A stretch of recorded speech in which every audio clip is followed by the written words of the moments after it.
it can jump. So if it jumps one more time, we're screwed. Hey, we might not make this DPS check. We're only at half. All right, Shadow Wreck, mitigate the AoE.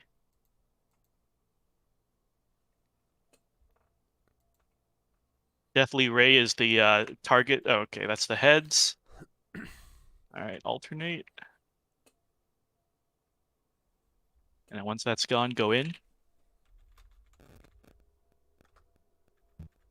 Who the hell jumped in? Or did you pull me? Level FF14 rating.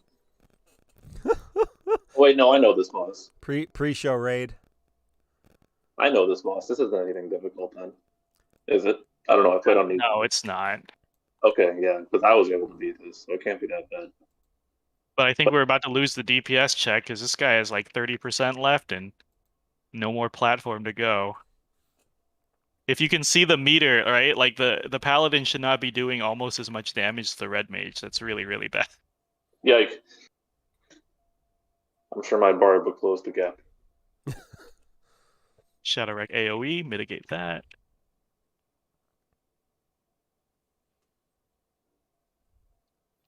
For those of you joining on video on demand on Twitch or on YouTube, this is the pre-show. This is called the Final Fantasy. This is so. I've never had this fight last this long. This is Final Fantasy 14. We are live. I just didn't get Twitch notified. Yeah, we are live on Twitch and on YouTube. I hope we're live on Twitch and on YouTube. So if you're watching, this is the pre-show. Be free to skip ahead till you see the thing. This is Dragon Quest of the Stars. Yes. Great. There's a Dragon Quest. There's a Dragon Quest collaborative, and it was just about as exciting as the Dragon Quest collaborative that we had here on DeFo. So enough of that. Exciting stickers? Yeah, well, just about. Yeah, you got a hat and stickers. Yeah. Okay, now I got Twitch notified. Yeah. Hey, everybody. All right, let me get off and get ready for the show. Yeah, let me. Okay, yeah, I'll bounce. Hey. Oh yeah, cool. We'll just jump in the official channel. Are you gonna stop by for the post show today, BC, or are you gonna go to sleep? Hopefully not. All right. Good. You need to redeem yourself. Your ranting hour was so silly. You need some serious discussion this week. I don't think I do. All right. Catch you later, BC. We're gonna get ready. Yep. Do you want to jump into the official? Yeah. Channel? Okay.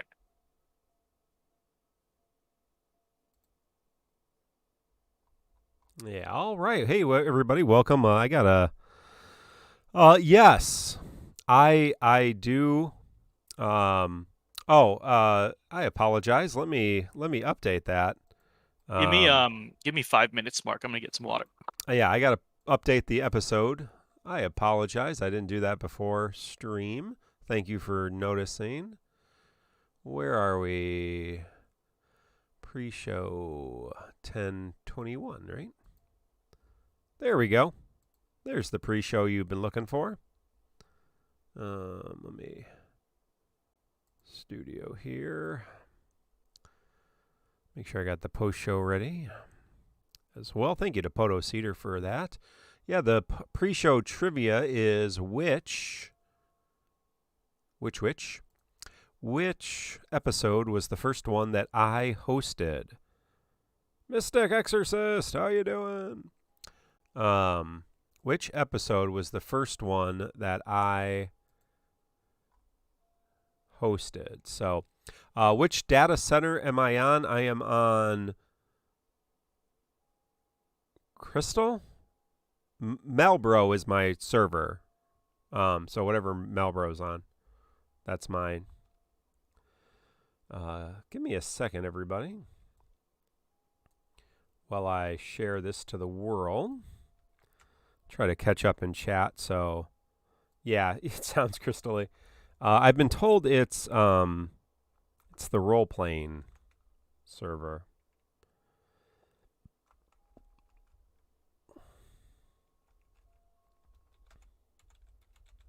All right.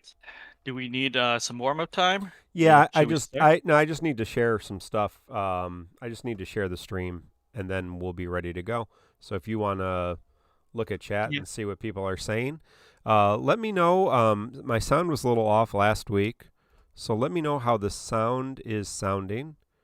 Yeah, let people trickle in, I guess.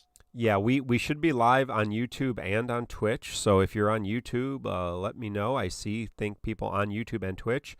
If you are on YouTube and you don't normally watch us on Twitch, but you normally watch us on YouTube, welcome. You said you were interested in us streaming on both services, so we are streaming simultaneously on both services. You can join. You can become a member, a TCC member. This is for YouTube. All you folks on Twitch, you can sub on Twitch as normal, and we appreciate you. But if you are on YouTube, I do believe I have super chats enabled, and you can become a member. You get emotes and badges for 99 cents a month. So if you would like to become a member, it's 99 cents. And we appreciate your support. And I believe super chats. And if it's not working, I just tried to set it up. So, it is what it is. You'll have to give me a little bit while, but I think it's working. So, but yeah, if you would prefer to watch on YouTube, Shay, feel free. That's why we're doing it. Cost a little bit of money to do that, so anybody wants to appreciate that and wants to share a little bit of money back, that's nice. Thankfully, I got a kind of special offer for that, so it wasn't terrible, but it's a little bit. Oh, wait. So I'm catching up because I went to get food real quick. So we're streaming to YouTube simultaneously? Yeah, we are streaming to yes, remember to read the super chat in your head first. We are streaming to Twitch and YouTube simultaneously. That is what's happening. So, IWC.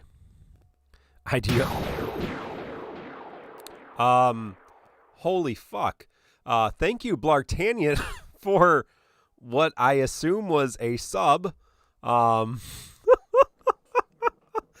This is good. This is good. We're tweaking the bugs before we go live, right? That's what your last stream was, which I admired. It looks like you fixed it, by the way, because when I was watching your last stream, the chat was very behind. Okay. I know it was combining chat from like both. Is it still doing that? I don't. Let me see. But I remember I would ask you a question. Yes, it is. It is combining chat from both YouTube and. Thank you for the sub, Lartanian. Yeah, I do have some more premium sub. That's going to be annoying. Yeah, I'm going to have a heart attack every time. Oh, we can play music too, because I know everybody loves that, right? So yeah, we just love the music.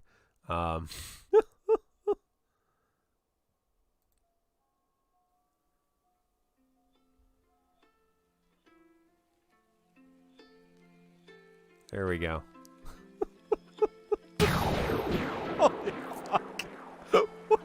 How do you turn the sound off? The Diagonal Void. Why does that sound so familiar? I know that name. Is that the free Zodi?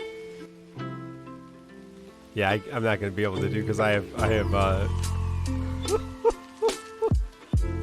Oh my god, not this music again. What is happening? I'll have to figure out music on a different yes, I did not see who did was that a follow? Oh yeah, Zodiac Void for the follow. Thank you. Whew. Yeah. Yeah, it's Mark, so it just has to be a holy fuck, right? Thank you. Thank you. You'd think you'd be the last person to use the Lord's name in vain, but thank you, Final Ace. It's hard to see. Thank you, Final Ace, for the sub. Yeah, they need to be a little bit bigger. The sub button needs to be a little bit, but we'll play with that when we get into the thing. This is very powerful. Yeah, you can unsub and resub for the sound. See if that works. How many subs to pity Zach? This is exactly how you get IWC'd. Oh, it's okay. There's nothing to talk about tonight, so we're good. Phew. I might have to. Yeah, those sounds are going to be really super annoying, especially because that was following and thing. But I don't. We'll have to wait to see. We'll have to wait and see. Oh Lord. What happens on YouTube? But yes, we'll talk about that here in a second. Are you ready? Mino? Let's start at 10, yeah? I know it's a big Yep. ask today, but Yep. No, that's fine. just wolfing food down really fast. Yeah. 10 after or 10 o'clock? Either or, whichever comes first. Yeah. Which one? Yeah. 10-10 or 8-10 in my case. It's 6-10 where you are. Yeah, a Kissness event. That is it. We'll talk about where the hell is Zach. What is Mino eating? The people want to know what you're eating. Koji, thank you for the subscription. That's fun, isn't it? Look at that little graphic. That's nice.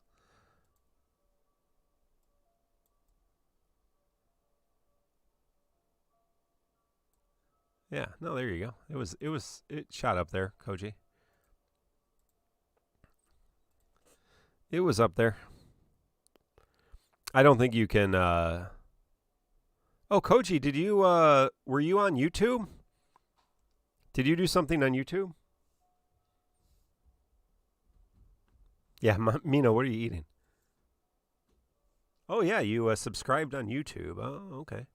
I probably don't need you to have a notice for all the subscriptions on YouTube. Hey, good night.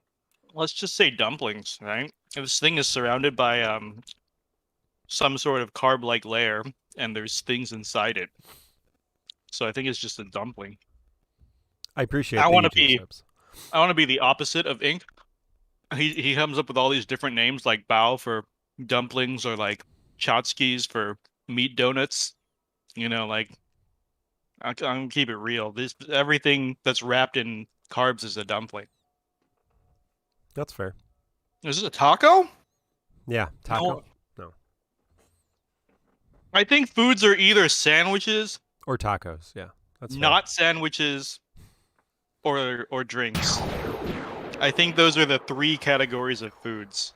And I don't think anyone can come up with a food that's either a sandwich, not a sandwich, or a drink. Thank you, the live stream, for a gifted sub to Kmart. Yeah, hey, nice hype train. Yeah, we should get the the Seki, yeah. That week, I mean, yeah, if I can customize it, customize it at some point. So, spaceship explosion noise. Woo. Yeah, that's great. Is Mino high? Yeah, maybe. Thank you. What about a taco in between two buns is a sandwich? It's a sandwich or it's not a sandwich. I don't understand why you guys are having trouble with this. That was. It's like DFFOO. It's a tank or it's not a tank. You pick one. 9, tank. Golbez, tank. And Stola, tank. Actually, who's not a tank? Everybody's a little bit of a tank. Everyone has last stand, right? Everybody's a tank. Yeah. Oh.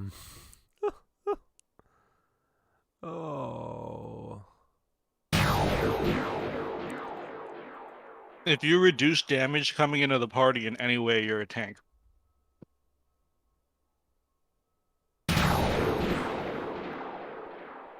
What's happening? Are these bits making noises? Oh god, they are, aren't they? Yeah. Frog made a frog found a loophole. Yeah.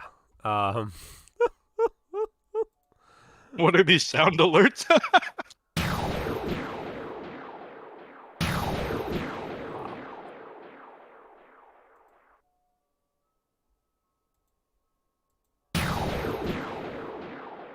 Oh God. That's a good thing we didn't start yet. I'm a hero for eating late. That's right. Are you doing okay over there, Mark? Yeah. Yeah, I'm fine.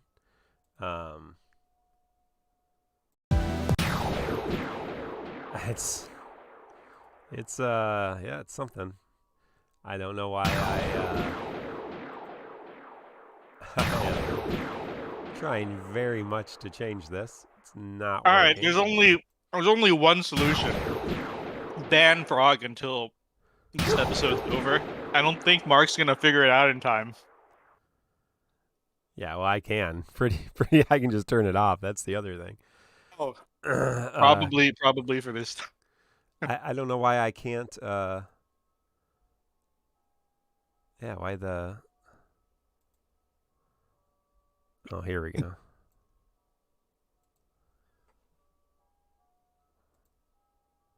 No, we don't.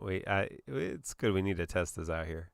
See if I can figure it out. Yeah, it's better we figure this out anyways. I wasn't serious about banning Frog unless he kept doing it.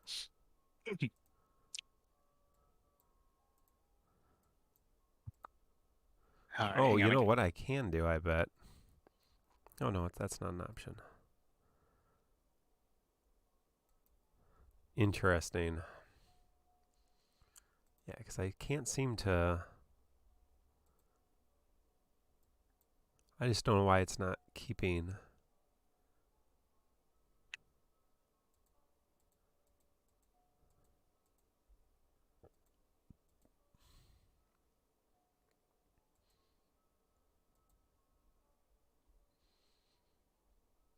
Something went wrong. All right, I'm ready whenever you are. Okay. Well, let's start the stream. We'll play with that. It's probably because I'm live. I can't do too much to it. Welcome, everybody. This is going to be an interesting show. Do I have to record? Yes, I do need to record because we still do this as a podcast. All right, so let's start the show in 5, 4, 3, 2.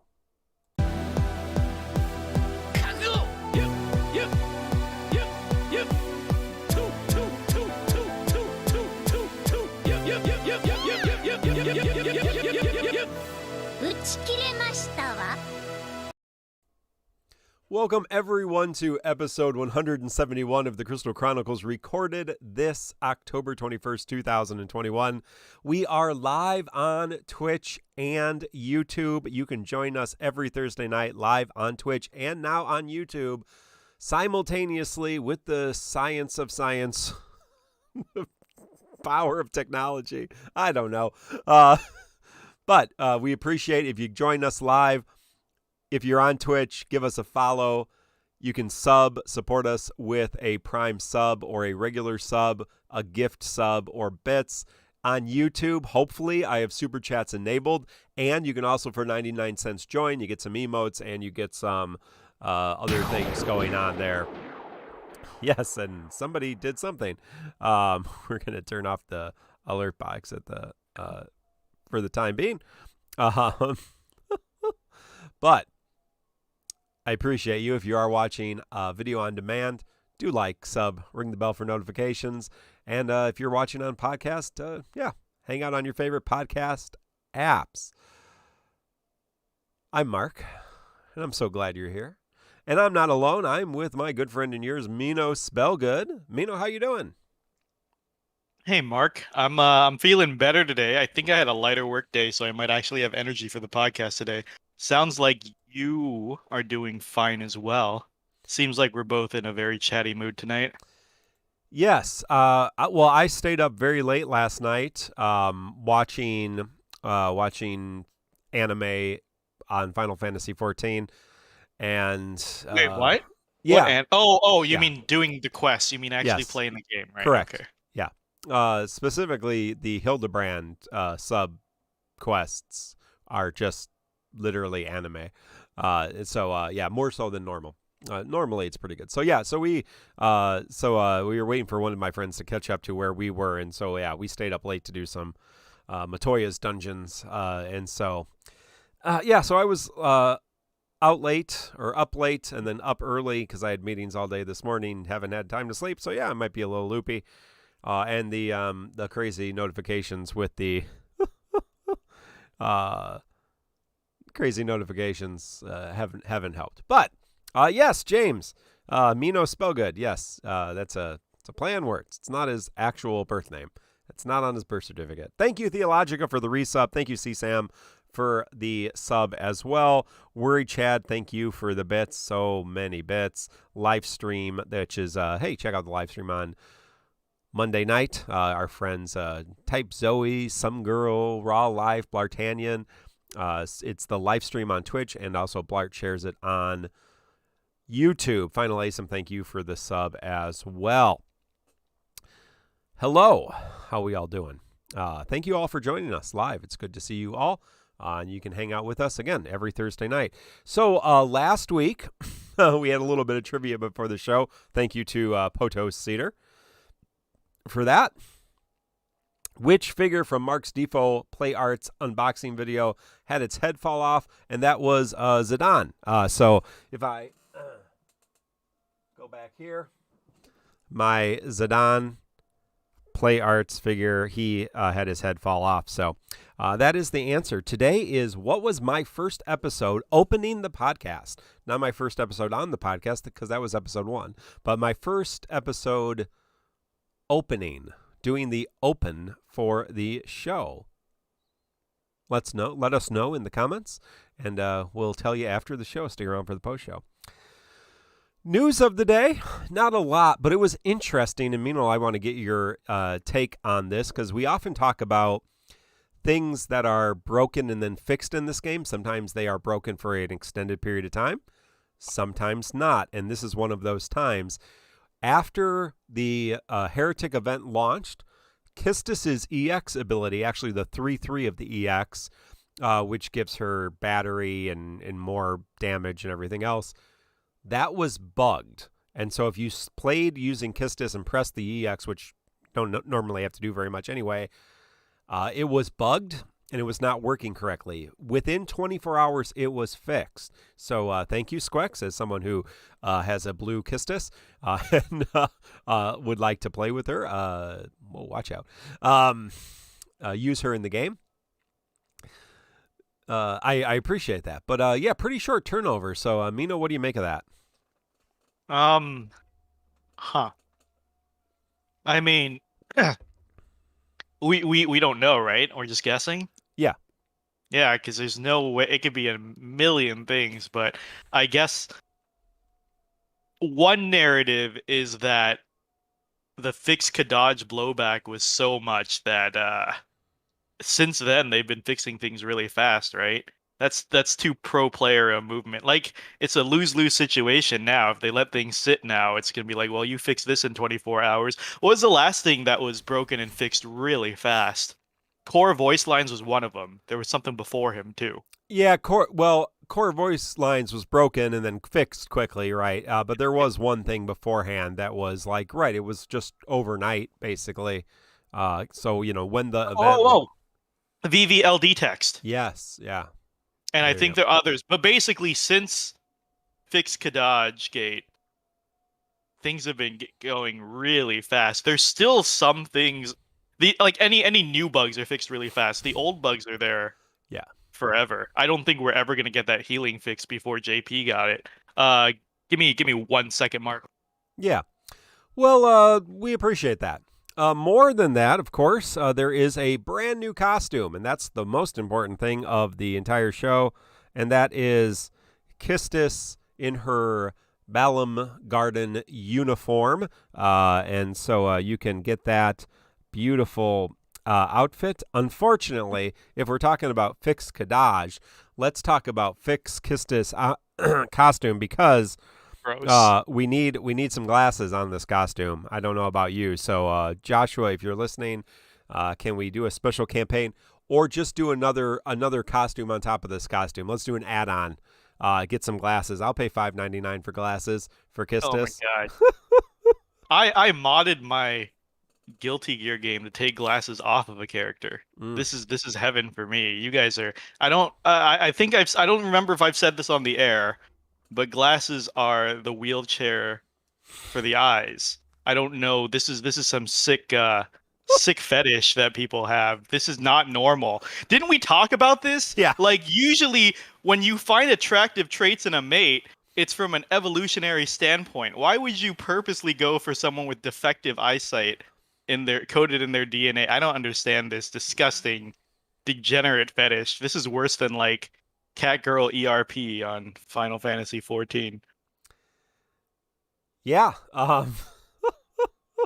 But Mark, really quick, doubling back, I had to turn off Mike for a second there.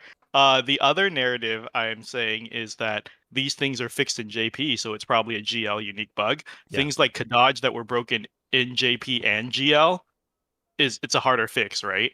Because they really have to look into it and be like, it's been like this in JP for so long. Like, is it really broken? They're probably checking on things like that.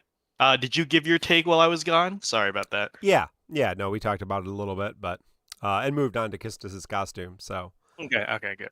But yeah, no, I agree with you there. Yeah, my Kistis spheres are not great. They are release, which is party attack up, which is fine, and Kistis' own sphere, which is not great, but it's max brave up to the party, and then the speed down from Fujin, which is actually probably okay. So that goes. Someone in chat asks what those spheres were. Oh, Mark, this is a good point. Maybe you know better than me because I only played FF8 the once. But someone was saying in FF8, Quistis never wore glasses in combat anyways. It was only in cutscenes. Yeah. She does not wear glasses in combat, correct? Yeah. So then this is actually very faithful to the source material. Okay. It is her normal outfit is very faithful, but generally when she is in this outfit, she's wearing glasses. She doesn't. I guess she does. She does wear this outfit on the initial raid, and so when she's in the gunner ship, I don't think she's wearing glasses. Somebody can Google that real quick. If in that cutscene on Dulcet where they're running back to the beach and she gets in the gunner ship, is she wearing glasses? She is. Han Chu says she was wearing glasses. So I think generally if she's in that outfit, she's wearing glasses. Better yet, Mark. She wears contacts. The rest of them, I don't. Right. Another $1 billion idea for you, Squex. Yeah. Instead of selling skins, or in addition to selling skins, sell us accessories. Yep. Glasses. Yep. That you can put on any character. Cat ears. Yeah. I don't know, man. I think we're talking bank. People pay for that. I'm sure people will pay to put glasses on their characters. My Final Fantasy 14 character has glasses, so. Oh my god. Oh, I hate your FF14 character. Oh, goodness. Hey, let's talk about an event. We only have one to talk about this week, so get ready with your super chats and sub questions because that can happen at any time. So somebody can log in and try to get me as good as they got BC last night. I'll be on guard. But hey, we have an event, and it is a Heretic event. If you're not familiar with Heretics, synergy characters can be used multiple times. Non-synergy characters get locked out. There are generally 3 tiers. The first 2 tiers at this point in the game are a joke, and even the third tier at this point, you start with level 90. Man, level 90 fights are easier than K. I mean, they're just like dailies are not as hard as dailies are harder than level 90 at this point. There's a Cosmos. I don't know about you. What's your feeling about a 3-wave Cosmos fight as opposed to a 1-wave Chaos that takes like a minute, where you're getting 10 times the rewards? I'm not super excited about a 3-wave Cosmos fight where everybody's running Kistis. Yeah, that was not a fun co-op, but I barely notice the co-ops now, right? Because we Yeah. don't get crystals, we don't get Right. bloomstones. So honestly, 5 bells and you're done for most of us. But Yeah. yeah, no, what a shit grind. Why are we back to Cosmos co-ops? Yeah, I don't know if you. I mean, we could take it because we got time tonight. We can take a second to talk about that. That might be good for some of our listeners because we Sure. actually have had some conversation about this.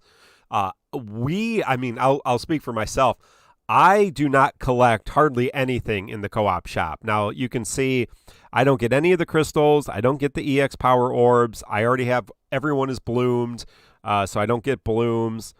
I don't get the stamina potions. I get the tickets. I get the gems. I get armor tokens. I get Dissidia points. And then I use the rest of them to make sure that I'm maxed out on high power orbs, high guard orbs, higher artifact orbs, and then, of course, artifacts or EX artifact orbs. If I'm running extra ones, that's what I use them on. And if I'm running, like right now, you can say I'm under 1,000,000 gold. So I'll probably run it a few more times and then sell things to get my gold back up. But what's your and so yeah, that takes like 1 5 book, 1 3 times book, 15 minutes and you're done. What's your take here on the co-op shop? I just skipped the crystals and the blooms. I finally gave up on the crystals a while ago because that's the majority of the shop. That's legit 90% of the shop. It was taking days to do. Like, if I ran a book for 5 bells every day, I wasn't clearing the crystals. It's that expensive if you aim for those tier 5s we're at now, I think. Yeah. Yep. Yeah. So that was hell. And then the bloom tokens are also really great, really expensive, but I have 51 now sitting there. I've done every character, and I have 51 sitting there. And I'm like, you know what? This game's going to die before I spend all these blooms, unless they do something with it later. So fuck that. But I still get the potions, because I always need potions. I still get the Dissidia. You guys are laughing. I'm under 200 potions, and I know. still regularly farm the orbs in the World of Illusion. That's where a lot of my potions go. Right, and everyone's saying, "Oh, do co-ops for your orbs." No, co-ops hell. I'd rather auto the World of Illusions, and I'm still gunning for that 99999 gold artifact tokens, even though there's no ×2 now. Yeah, you gotta give yourself goals in this game. Now, one of the reasons you have very few stamina potions is because you have done perfect artifacts on every character, correct? Oh yeah, that's true, right? Yeah, that will do it. And so, but those of you wondering why the hell does Mino not have any stamina potions, he also has perfect artifacts on every character. So, Silocans was asking if the Twitch Q&A we have, you can get with your Twitch points, you can use a Q&A. I believe that should still work. And then if you want to get our attention on YouTube, you can super chat.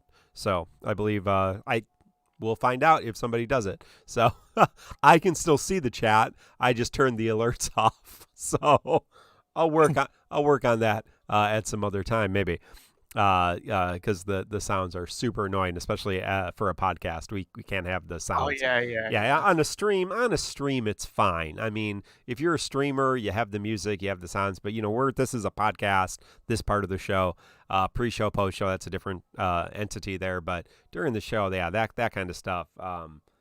That's not okay. That would be like every time, somebody commented, you're listening to, the sports radio, and time somebody commented on, or everybody texted them, or, on Twitch, the sports radio I listen to is on Twitch. It interrupted the conversation. That would not be useful. So. Okay, so to answer Silocon's questions, so we'll just have to be extra vigilant. I'm mostly monitoring the Twitch chat. Do you want to mostly watch the YouTube chat, and then we'll just pick out I did. we see? Sorry, Silocons, I did see it. I did. Yeah, it's on the Twitch. Yeah, I'm looking at the multi-stream, and I may have missed it. Let me look up. It went through. We missed it, Silocons. I'm used to a bigger pop-up. Yep. So Silocon's question is. Where is it now? I gotta find it. It's what do we need to do to get Squex Joshua to watch yesterday's ranting hour? Direct message him. Yeah. Yeah, send him if he gets enough PMs, he'll Yeah. probably go take a look. But I think Josh is really good at his job. So I know he stays relatively current to all the content creation out there, which is awful, by the way. I don't think I would watch all of the live shows we have right now with Ooh, for money. too many Yeah. shows. Yeah, too Yeah, many I think I shows. was just talking to BC, like how much DFFOO content do you actually consume? And I don't want to share because it's shockingly little for Yeah. both of us. I'm sure Mark is the same. But Josh, I know, does keep his finger on the pulse. He for sure watches us, Ranting Hour. Pretty sure he watches the Fireside Chat as well. But yeah, no, he's aware of the community, and it's props to him because BC and us, we've never we don't always have the kindest things to say. So, I respect Josh a lot in that aspect. Yeah. Yeah, no, I'm gonna try something here. I like what Josh does for us, and yeah, I'm sure he is consuming some of it. Although, as you said, right now there's we got not only just the number of streams, but we have quite a few weekly shows, weekly streams that have kind of taken some of our outline or some of our kind of style and made it into their own. So which is great. I like it. The more the better. The more options the better, I think. But how much you consume is purely up to you. Some weeks I catch them all, some weeks I don't. I was only able to get a little bit of the ranting hour today since I had a really busy day, but yeah, sometimes I have more time to listen to them in the car or listen to them other times. So yeah, thank you. And we're still kind of we're learning about this dual stream. So just be patient with us. So we do have an event, and that is the Heretic events, as we were going to talk about. A Glimmer in the Dark. Again, there's 3 different tiers, and then it goes to the Cosmos Chaos and Lufania Plus. We did get a banner with this. The banner had Palom. Palom already had his high armor, so he didn't get anything. Ace with his BT, Laguna's EX, and then Kistis with a brand new LD weapon. Kistis also got a rework and level 80. So that was very exciting for her. She really got bumped up. So Kistis is a really solid support battery, and of course she is the queen of delays. So she delays on her skill 1, AoE, I believe it's, AoE delay, 1 turn. Her skill 2 is, of course, that 3-turn delay. There's only 2 characters right now that do that. With her rework and her LD, which regenerates or replenishes skill 2, she has 9 uses with her AA again. AA, LDs, and then all the extensions, 35, all that. 9 total uses of that, so that is huge. It is now instant turn rate, which is awesome. And then she does an AoE 2-turn delay on her LD. So the only thing that doesn't do a delay is her EX, which is super fast charging, which is her weakest thing to press, but it does keep up a little bit of a buff. I think it's the Instructor's Whip, which does help her a little bit, give some party support too. So it's worth pressing every 6 turns, even though it charges every 1 skill use. She has a ridiculous amount of skill 1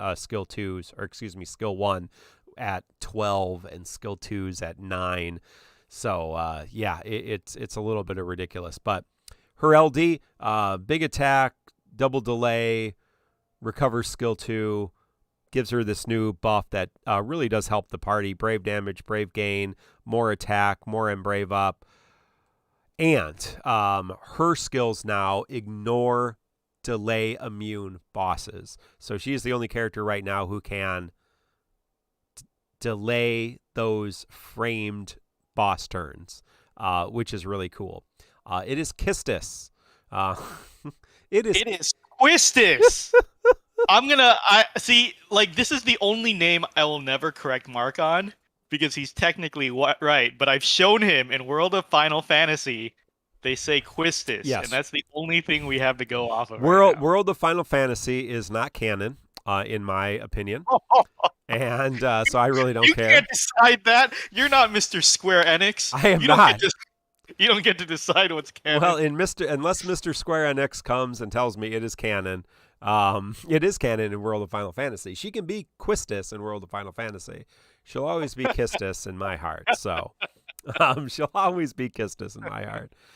Because there's no Q sound in Japanese, right? So that's the reason. I don't remember. Oh, goodness. But she's great. She is literally one of my favorite characters in Final Fantasy, and I was very excited for her. My Kistis is blue. I got her pretty well. I'm happy about that, and she does her job really well. So if you need the delays, she's great. She's a good, solid support option, providing, overflow, brave gain up, brave damage up, and then just good auras.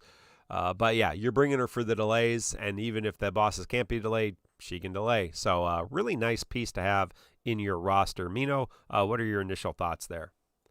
Ooh, this is probably the first time I really trash a character. I'm not a big fan of Quistis. I'm really, really sorry about that. But as usual, I can represent my own personal reasons. I'm not saying this is a shit character objectively, but the guaranteed delay is nice.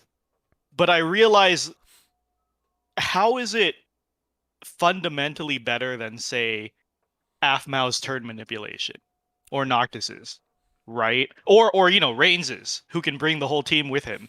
The delay is harder to take advantage of, right? Like, you could have slow ass characters like Sync still push delays, and Sync probably won't get much out of that. I'm not sure. I think there's very few situations you would want to delay over pure turn manipulation. Yeah. Turn manipulation is on player side. Delay is on enemy side. I've always been a fan of player side mechanics. Buffs over debuffs. Turn manipulation over delays. And on top of that, it's just, wow, are her numbers terrible. I don't know how many people have run Quistis LD outside of Synergy in one of them other recent fights that have big reductions, because as I think BC and Macno pointed out, it's very important to notice is that in Quistis' event, it's a 50% battery reduction. 50% battery reduction is less than most Lufanias. Even most Lufanias got past 50% battery reduction. They had to lower it to pre-Lufania amounts to make her look viable. Outside of that, her battery is awful. Her damage is awful. You are literally only bringing her for the delays. She will run out in a longer fight. She's not contributing any battery, any damage. At this point, why not pick Reigns or Mao or any of the other turn manipulators that are coming up? I'm not a big fan of this at all. Single dumps on everything except the LD, I believe. The delays are not a big deal. I think BC is going to crucify me for bringing up COD BT Plus coming up for delays, because of course, Quistis is special. She can delay the delay immune, but at that point, I would just personally bring turn manipulation. Just I'm not a big fan of the character. Well, I think there are. I mean, it comes down to play style, right? Too. Yeah, it's always play style, right? But I think there are situations where, because remember, not only does she delay, she has the speed down and the turn rate down. So assuming those are not wiped out, assuming those are not resisted in any way, the enemy actually, so, Kistis is not like you can pair her with other delayers and make it a zero boss. I mean, my initial run of this fight was Zidane and Kistis, and they no-turn the bosses, right? But we're going to have a month and a half or 2 months of fights where the bosses need to take turns. And when you have the speed down and the turn rate down, when the boss takes a turn, the next turn they take is much further away. And so if you're fighting a boss that needs to take turns and has frame turns, so you do want to delay him a little bit. You don't want him to take too many turns, but they need to take some turns.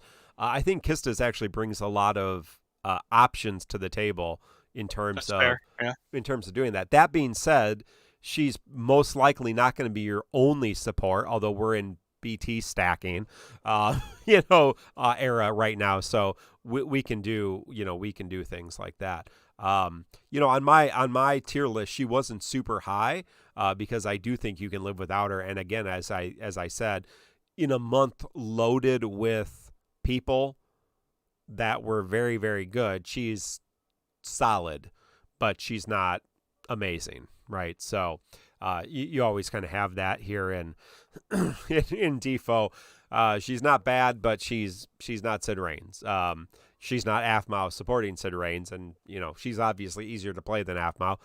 Less manipulation and everything else. But if you play her wrong, and perhaps this event may have been good because it may have given some people a chance to figure out the best way to use Kistis, because you can just burn through all of her skill 2s instantly, right? Like you can pop 6 of those in one turn if you really wanted to.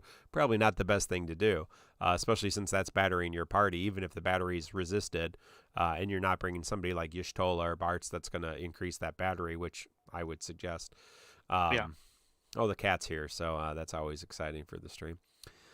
And to answer chat, bringing up good points as well, just so we get every angle. And I'm glad you thought of some things that I didn't, Mark. But also, right, first retraction, S2 on Quistis is 2 dumps. Everything else is 1 dump. Yep. So that's the first retraction. The second thing is CSDX says delays are nice if you want to stagger boss turns. That's very true. That's something you can't do with turn manipulation. And then now people are saying Mao's damage is as bad. Yeah. Worse battery. Yeah. Mao is not better, maybe equal. Quistis has fewer frames. The way I see it, though, is that Quistis is going to run out of steam a lot faster than Mao, in my opinion. She's bringing less overall because Mao's throwing out free turns for. Not only is she throwing out free turns for your DPS carry, but she's guaranteeing turns. Yeah. For your DPS parry. Like Mao they're saying Mao only has a couple of pairings that are really, really strong. That's fair, but can you say the same of Quistis? Because a lot of people have been using Mao and Reigns, Mao and Sync. I'm sure they'll find some others as well. But in what situation would Quistis be better in that slot, in my opinion? And this is always keep in mind that the average player will want a BT plus slot. Yeah. And an orb checker as well. So unless your BT plus is magically synergy and checking orbs, what are you doing? Quistis Reigns? What is that going to solve? I don't know. I can't think of any situation I would prefer that. So Aphmau is doing much less damage. I think we can agree on that. But Aphmau is bringing more support. Her armor is support. Her armor is full support if you blew it, as opposed to Kistis being encouragement and mixed self and party. So with all of the buffs, obviously buff management is an issue. Aphmau is bringing more auras and more general support to the party, and also healing if you need it. But yeah, you have to pair Aphmau with certain characters to really maximize her. I think Kistis probably fits on more teams than Aphmau. But again, you still have to deal with the orb. You still have to figure out, who you're going to bring, who's going to be doing the damage. Because I brought in this event, I ran a team where Kistis was doing the damage, and that's not the best ideal situation, right? If she's your primary damage dealer, that was not great. It worked, but it was not great. Hey, everybody. Thank you for joining us. If you're on Twitch, if you're on YouTube, glad you can be here. Please take a moment, like the video if you're on YouTube, follow us if you're on Twitch, and yeah, you can super chat, you can join on YouTube, and you can also sub on Twitch. We appreciate that. Real quick, Mark, before we move on, we don't like to talk JP, but since people are bringing it up, saying Quistis is MVP on Divine Bahamut 8 months later. Guys, she gets a C90 and a rerun later. will cover. That's like another era that to cover. Like we're talking about pulling C80 Quistis now. Are you going to use her from now to her return? Right. That's the bigger question. I'm not a fan of telling people to pull for a future tuning pass. That sounds really dumb to me, right? Like that's saying like, hey, pull Caius LD, so when he gets a BT, you'll be ready. Why not just pull then? I'm not a big fan of pull now for one fight 8 months later. Yeah. Yeah, no, I'm trying to think if there's a situation where, yeah, that's like, okay, you know, pull now for something down the line, but if they come back, they come back, and you can pull on them then. If you don't get them now, I tend to be, if it's a character I like, I'm going to pick them up now, regardless of how good they are, because I'll have more opportunity to use them, right? And again, we're talking about one fight where she might not come back, but you can look ahead.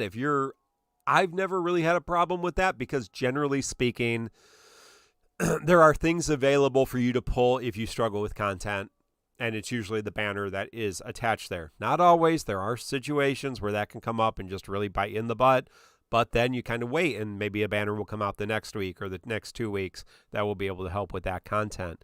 But I mean, if you are that obsessive that you're looking ahead how many months, a year to kind of plan everything, then I don't know. For me, that loses some of the interest in the game.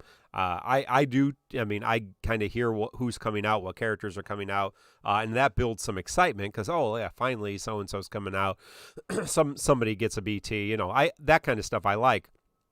I don't dig into their kits or anything, but in terms of digging through for like who do I need for this fight, who do I need for that fight, that's not something I'm interested in because I like to approach each fight with fresh eyes and enjoy the game. That's how I enjoy the game. So I don't know about you, Mino, but I think you've already said your piece on that.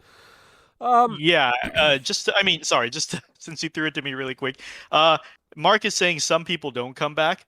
That's fair. But when you're saying pull someone because they're good the next tuning pass, that means they came back. And you know what the next tuning pass is. Just wait for that, right? Like I'm trying to think of an example that we had in GL, Mark. Like what's something that was hyped to be really good later, but everyone wanted to pull right away? Well, we'll get that if we get Zach.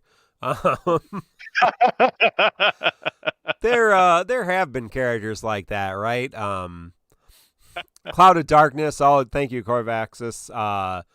Cloud of Darkness was definitely in that realm. Oh, pull her now because, you know, her BT plus is going to be great. We did hear that, you know, and we've heard the opposite, wait because they'll come back. Y'shtola, yeah, people Bart's, we heard that on Bart's too, you know, pick up his burst now so you can BT plus it. Well, that was a good call. But Bart's was good in that era, and in Y'shtola maybe not so much, but yeah, BT plus hype, we've definitely heard that. So Carflow, we're going to talk about this event here in a second because, I'm sure that's put a sour taste in a lot of people's mouth when it comes to that. So anything else about Kistis? I like her. Obviously, Mino doesn't. She's not an overwhelming, amazing character. She definitely does what she does really, really well. But if you can live without it, then you might want to live without it. Prove me wrong. I think there's times when I've really been really down on a character like Palom or fucking Celeste. Like I just do not like these characters. They did not pan out. But I've also really disliked characters like Gao, who turned out to be amazing. So I am wrong. I'm not infallible. So there's a lot of quiz to support. It's looking like. Prove me wrong, please. I just personally don't have any faith in this kit. Yeah, that's fair. Well, let's talk about the Lufania Plus. Of course, there's a CQ and all that. We generally focus on the Lufania Plus. That's where the big money is, and if you can figure that out, then you can get all the other fights really easy. We fight 2 Heretic tier eyes. We've fought them before. Tears and a floating eye type. They are weak to melee. They don't resist or absorb anything else. Their orb, which appears when they fall below 80% of their health, is a delay orb. It ticks up by 1 or stays static if you delay them at all, and ticks up by 10 if you do a 2 turn. So that would be Kistis LD or her skill 2. Those are 2 turn delays. Cloud of Darkness has 2 turn delays as well. So they can tick up the orb. There's more mechanics. So the boss besides the orb has 2 major mechanics. The first mechanic is a healing aura. So they start with this, and then they get it at 49% and also at the 29% threshold. So at 100% of their health, they start with it. Then at 49%, they get it immediately and it kicks in. And then at 29%, they get it immediately and it kicks in. And what it is, they get a 10% health bonus after every turn, after every action. And so they immediately heal 10% of their health, which ends up being, 700,000 because they have 7 million health. So it can be really bad. The only way to dispel that is to do a 3-turn delay. The only people that can do 3-turn delay are Kistis on her skill 2 and Cloud of Darkness on her skill 2, but she has to have stacks to be able to do it. So a little bit more manipulation to be able to figure out how to use Cloud of Darkness in this, but it is certainly possible. On top of that, there are 2 thresholds, 79% and 29%, where they get HP shields, 500,000 HP shields, that if you do not break, they will do a big attack. And during that shield phase, they cannot be delayed unless, of course, you have Kistis. She can break those delays. But if you do not delay them or break that shield in time, they will do a big attack and kill you. So you have to manage the orb. You have to manage the 3 thresholds that they get healing, because they can go from 29% to full health in very few actions if you're not careful. And you have to manage the 2 shields. So obviously the character that they are really, really selling for this is Kistis, because she can do the 3 turns. She can do the 3-turn delay on her skill 2. Only her skill 2, LD, does 2-turn delay, not 3-turn delay. So you need to throw a couple skill 2s if you want to do them at once. It is important to note they do not enrage, so you can kill one at a time, or you can stagger. But remember, the more you attack them, the more the reductions go up. So be careful on that. But her skill 2 is obviously what can do that Degenerator Whip. Those of you who don't know the skill 1, skill 2 thing, Degenerator Whip. And she does have 9 uses of that if you have her LD. You can just bring her 35 CP only with its passives and the AA, so that you would have 6 uses. So then you use 2 at the outset, 2 at 49%, and 2 at 39% or 29%, and you can do it with just a regular 35 CP only Kistis. You have to bring some real firepower with her to do that. Of course, we have real firepower, so that's not a big deal. You can also do this with a friend Kistis. You can also do this without Kistis. All of you are saying, well, you have to have Kistis to do this. We've seen runs without it. Real easy if you bring the big guns, if you have Kistis. Much more difficult without Kistis, or if you bring Kistis with 2 buffoons like I just did, and I have not uploaded this run, but I will, because I wanted to run my 3 favorite characters, Squall, Rinoa, and Kistis, and let me tell you, Rinoa and Squall are not doing themselves any favors in Lufania Plus, so that was a lot of fun. But I think it's really more about understanding the thresholds and really being patient, and this fight is okay to deal with. Thankfully, their HP is garbage. So if you're bringing anybody with any power, it's not going to be an issue. I know you hate this fight, Mino. So what are your thoughts? Oh, I hate this fight, Mark. In my opinion, this is the most restrictive fight in the game, even more than Lena EX. Before people start chiming in, let me argue my case, and I also want to know what Mark thinks, because I've been fighting with Macnol all week, because everyone's saying, oh, you don't even need Quistis LD, you just need Quistis friend. Does that friend need an LD? I bet they do. Yes. Because in some way or form, almost everyone is using Quistis LD. Even if it's somebody else has pulled Quistis LD, the fact is that 99% of these runs are relying on someone to pull Quistis LD. This isn't like the others where there's other options. As someone said, in this fight, you either have COD or Quistis. That's it. You have to have one of these two characters. Well, that's not true. We've seen people do it with no Quistis team, no Quistis friend. Those are very, very few, though. For even our most veteran challenge runners, I think only a very small portion of them did it. Shout out to Worry Chad, our friend Frog. Frog did a run. I think his was the first one I saw with no Kistis, no friend Kistis. Destroth was the first one I saw. Oh, Destroth. Destroth had like 14 runs, so he's one of those guys that's doing 100 runs. That's true. Yeah. That's true. Yeah, so Destroth had one too. But generally, Cloud of Darkness, friend Cloud of Darkness, right? Oh yeah. Well, BC, I'll get to it. But anyways, right. They had Cloud of Darkness in party, and then Ace Friend, because Ace traps help to mitigate the region a lot, right? Help you push through it. Yeah. But yeah, they just raced it at the end. So I guess I'll lump BC in this. This is what I've been arguing with Macnol and BC all week, is that I think this is the most restrictive fight because you need one of two characters in the game. I don't even think Lena EX or the Lightning Lufania was this restrictive. One of two characters. Oh, go ahead. I will say, so I will, I mean, if you want to point out, there were two, so Lena, you needed Lena or Sephiroth, I think we've decided. Somebody can correct me. I'm pretty sure every run had Lena or Sephiroth. And then the Belthier event, the Abyss that we got Belthier as a GL first, you needed Belthier. I don't think there were any runs without Belthier. You only were there none? You only needed his 35. If Macnol's with us, he can check. But I believe there were no runs. I will try to dig through the Call to Arms and see if I can. I don't even know if I'll be able to find that.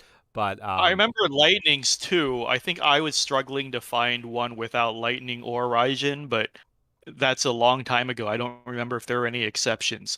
But I'm saying like this one was, I know even for the best runners we know, very, very, very hard without a Quistis LD present in some form, either in party or friends. And this is what I've been arguing with Macnol and BC about. They were saying if you can do it with a friend, it shouldn't count as restrictive because friends are widely available to everybody and somebody is always pulling on the banner. So there is no universe there will not be a Quistis LD friend floating along. That is the logic Macnol and BC put out for this is not that restrictive a fight. I think the fact that for 99% of the players to get through this fight, they need a Quistis LD in some form, even if it is a friend Quistis LD, just to get through that bullshit 29 percentile where they get the shields and the regen, right? So Quistis is the only one that can stop that dead. Otherwise, you need to take turn to burn through the shields with their 90% brave damage reduction. And right, like they practically heal back to full. Oh yeah, I mean, if you don't have Quistis right there, ready to go, yeah, it's real bad. So right. So Mark, I want to know what you think because we're gonna have to agree to disagree. BC saying you, the player, specifically don't have to pull to do the fight. But I'm saying as long as somebody has to pull, as long as Quistis LD is that needed, and then the only other alternative is to have COD, then I think that's crazy bullshit restrictive. But as I said, Macnol BC argue there's no world in where friends wouldn't be available. What do you think? Do you think this is restrictive or not? No, I think when you have to have one character, it is restrictive. Thank you, CSDX. The Belthier Abyss had two non-Belthier vids. Mistleton did one, and Clay did one. So, but I think those had friend Belthiers. I don't think there was not a no Belthier, no friend Belthier run. I may be incorrect. But yeah, I mean, so yeah, it is restrictive, right? Because your team will likely either have Cloud of Darkness or Kistis on it. So that's very limited. You can't use Friends in Abyss. Okay, so yeah, there were 2 runs without it. So it was possible. That being said, I mean, we've had other fights that really did rely on kind of one gimmick or one mechanic. Is it restrictive if you can bring a friend? I think if you can manage the friend or just bring the 35, that makes it less restrictive, but it's super hard. It's not easy, as some people are saying in chat. It makes the fight, restrictive or not, it makes the fight much more challenging to try to only have a friend Kistis or to bring the 35, depending on that. So even with the 35, like I said, even people saying they're bringing the 35 brought a Quistis LD friend. So I don't buy that. I feel like most people need the LD in some way or form. Yeah, Tree Void is asking, what makes this fight more restrictive than X-Death BT? I don't remember what X-Death BT was. X-Death BT was the HP damage up for the orb. That trivialized the orb, but it had a... Huh? Go ahead. There were ways around that without X-Death, right? Right, because there was a secondary orb condition, which is applying debuffs on both targets. Right. So people were able to burn through that with a lot of characters that just applied debuffs every time. Hell, Tara Young was an MVP for that because Tara has so many free turns and she applies debuffs to both targets every turn. There were a lot more options. Tidus did it. Like a lot of these characters are characters that take infinite turns and freeze the orb by applying debuffs. This is literally only Cod and Quistis hit the mechanic. Yep. They're the only ones in the game. Yeah, thank you, Drez64, for all the bits, 38 bits. I appreciate that. Definitely, I mean, we're probably talking about semantics with some of the people, Macnol and BC, if they're arguing with you. Jin Lee called this fight easy. Jin Lee's a cheater and a fraud. Definitely, we know he cheats. There's no way you can beat Lufania Plus unless you don't cheat, or unless you're... if you can't cheat, if you aren't cheating. There we go. There's no way to beat Lufania Plus unless you cheat. You random YouTube commenter. So thank you. But yeah, I don't know. I do think it's a little shady of a design to like really hone in on one character. If the fight was... If there was another orb condition to +1 besides delay, I think it would be a little bit. There might be some options, but you really, man, I mean, that one delay doesn't... I mean, if they got +2 to the orb or +5 to the orb with a regular delay, I think managing the thresholds would be a little bit easier. But still, you have to have the 3-turn delay, and there's only 2 characters that do the 3-turn delay. And so, yeah, that's, I mean, in my mind, that's restrictive. If you only have 2 options to deal with a mechanic, that's restrictive. Now, if the options are free, fine. But, it becomes much more harder when you're not using the LD, for sure. Yeah, I'm not even sure if this got easier. It's a temporary event. I was going to say, would this even be easier with BT plus Cloud of Darkness? Yeah, or power crept characters, because how many people could really stop this mechanic still? Yeah, I mean, I think the one thing that might save you is Cloud of Darkness BT plus friend could be a little bit easier, but still, then you are relying on a friend unit, and I don't mind that. Like if you can deal with mechanics because of a friend unit, you'll always have people that have that. There will always be people with those characters, so that's not the end of the world. But it's not easy. I mean, if you're just relying on Kistis as a friend unit, you're bringing some serious meta to compensate for that, and that's okay, I guess. But if you want to do that, that's what Sid Reigns is Kistis. I think is the easiest combo, right? Sid Reigns, Kistis, Bart's. That's going to burn through it. I did Bart's, Zidane, Kistis. That burned through it. No boss turns, really, really easily. I did do my Final Fantasy VIII run, Quistis, Squall, and Renoa. That was terrible. It took way too many attempts and way too many fine-tunings to be able to do that. I finally had to bring a Sid Rain's friend for the final 29% just to be able to do enough damage, because Cloud and Renoa are not feeling great, even with they are the best they can be. My Squall and Renault are the best they can be. Everything is perfect, and Kistis is the same way. But those old characters don't. RVK did that too. So did Telliut. So the Final Fantasy VIII fanboys brought the best Final Fantasy VIII team. Yeah. So I don't know if you're struggling with it. Come on. I mean, I think that's the thing, right? Yeah, if you bring the easy team, you bring the characters. Zell and Cypher are really good Final Fantasy VIII options here too, right? If you're looking to mix it up. I think the easiest team would have been Renoa, Cypher, Kistis, very truthfully. I think that would have been a much easier team because Squall's not doing a terrible amount of damage and doesn't bring any support. But yeah, well, bring Selfie. Yeah, I can try that.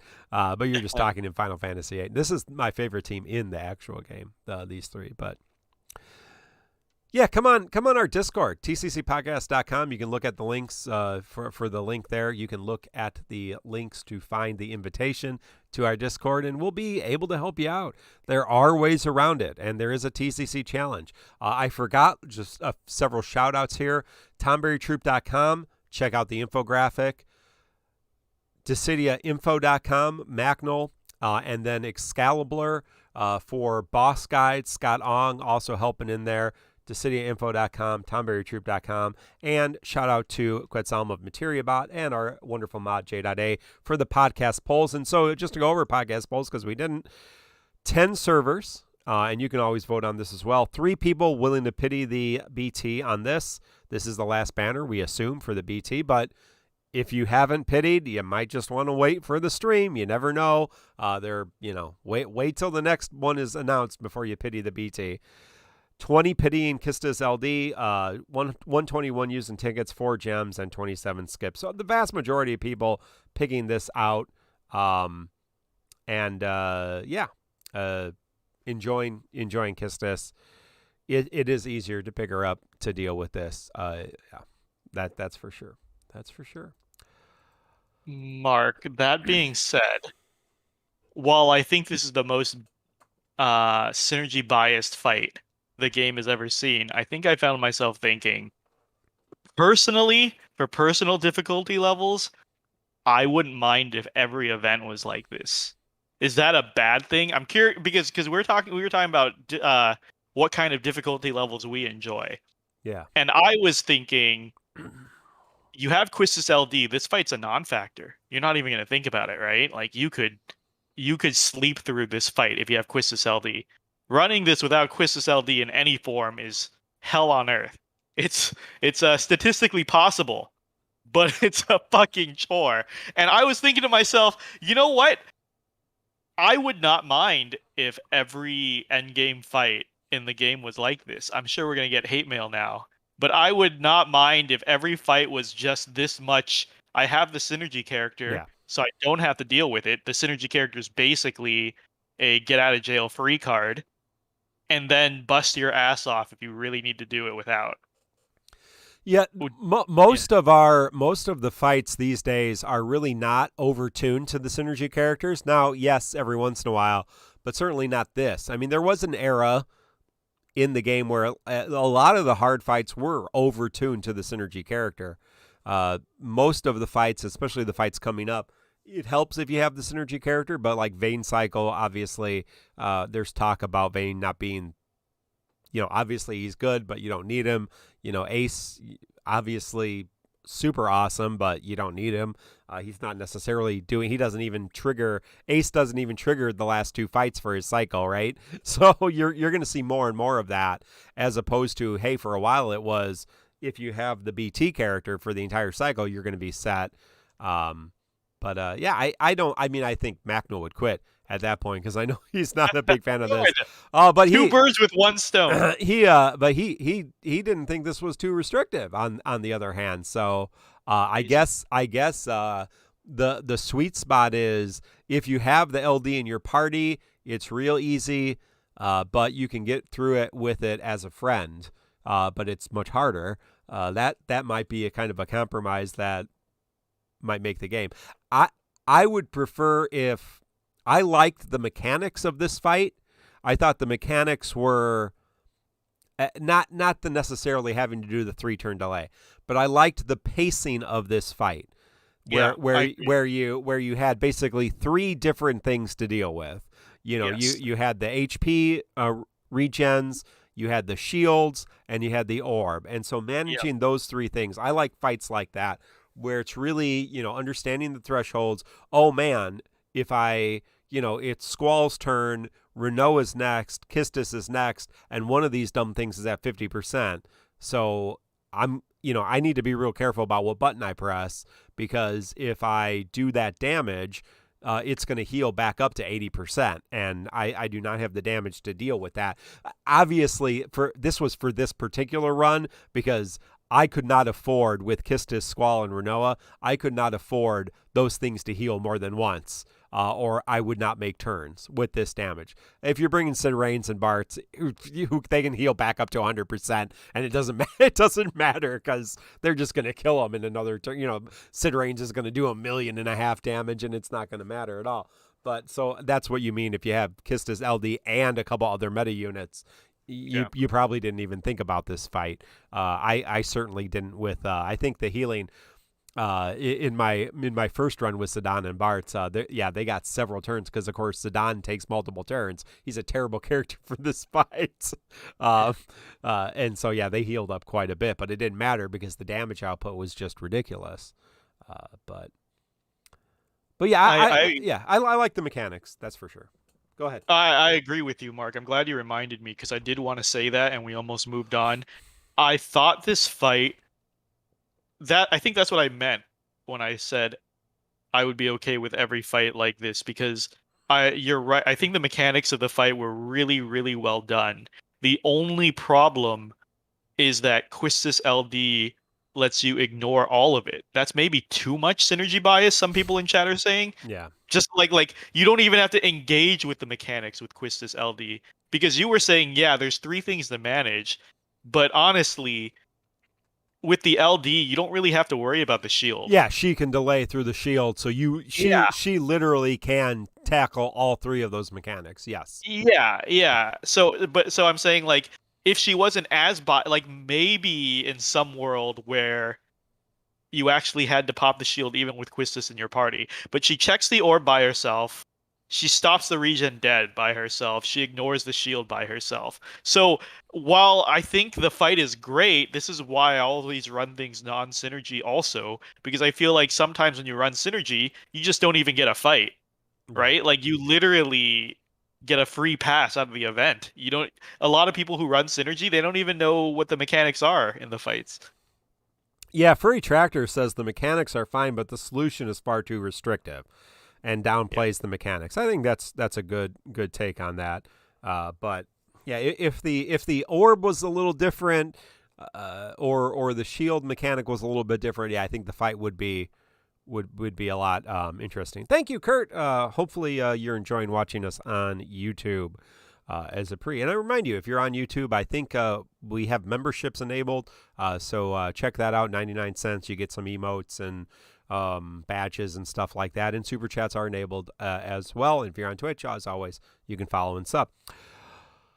Well, we don't have much else to talk about, so we're going to have some discussion for the rest of the night. And again, if you want to join that, you can. We're gonna. Mino and I have a couple of topics. We will go to our podcast questions. But if you want to get priority, feel free to gift a sub and ask your question, or super chat and ask your question, and we'll be happy to answer those questions. But we have finished our first month of Lufania Plus.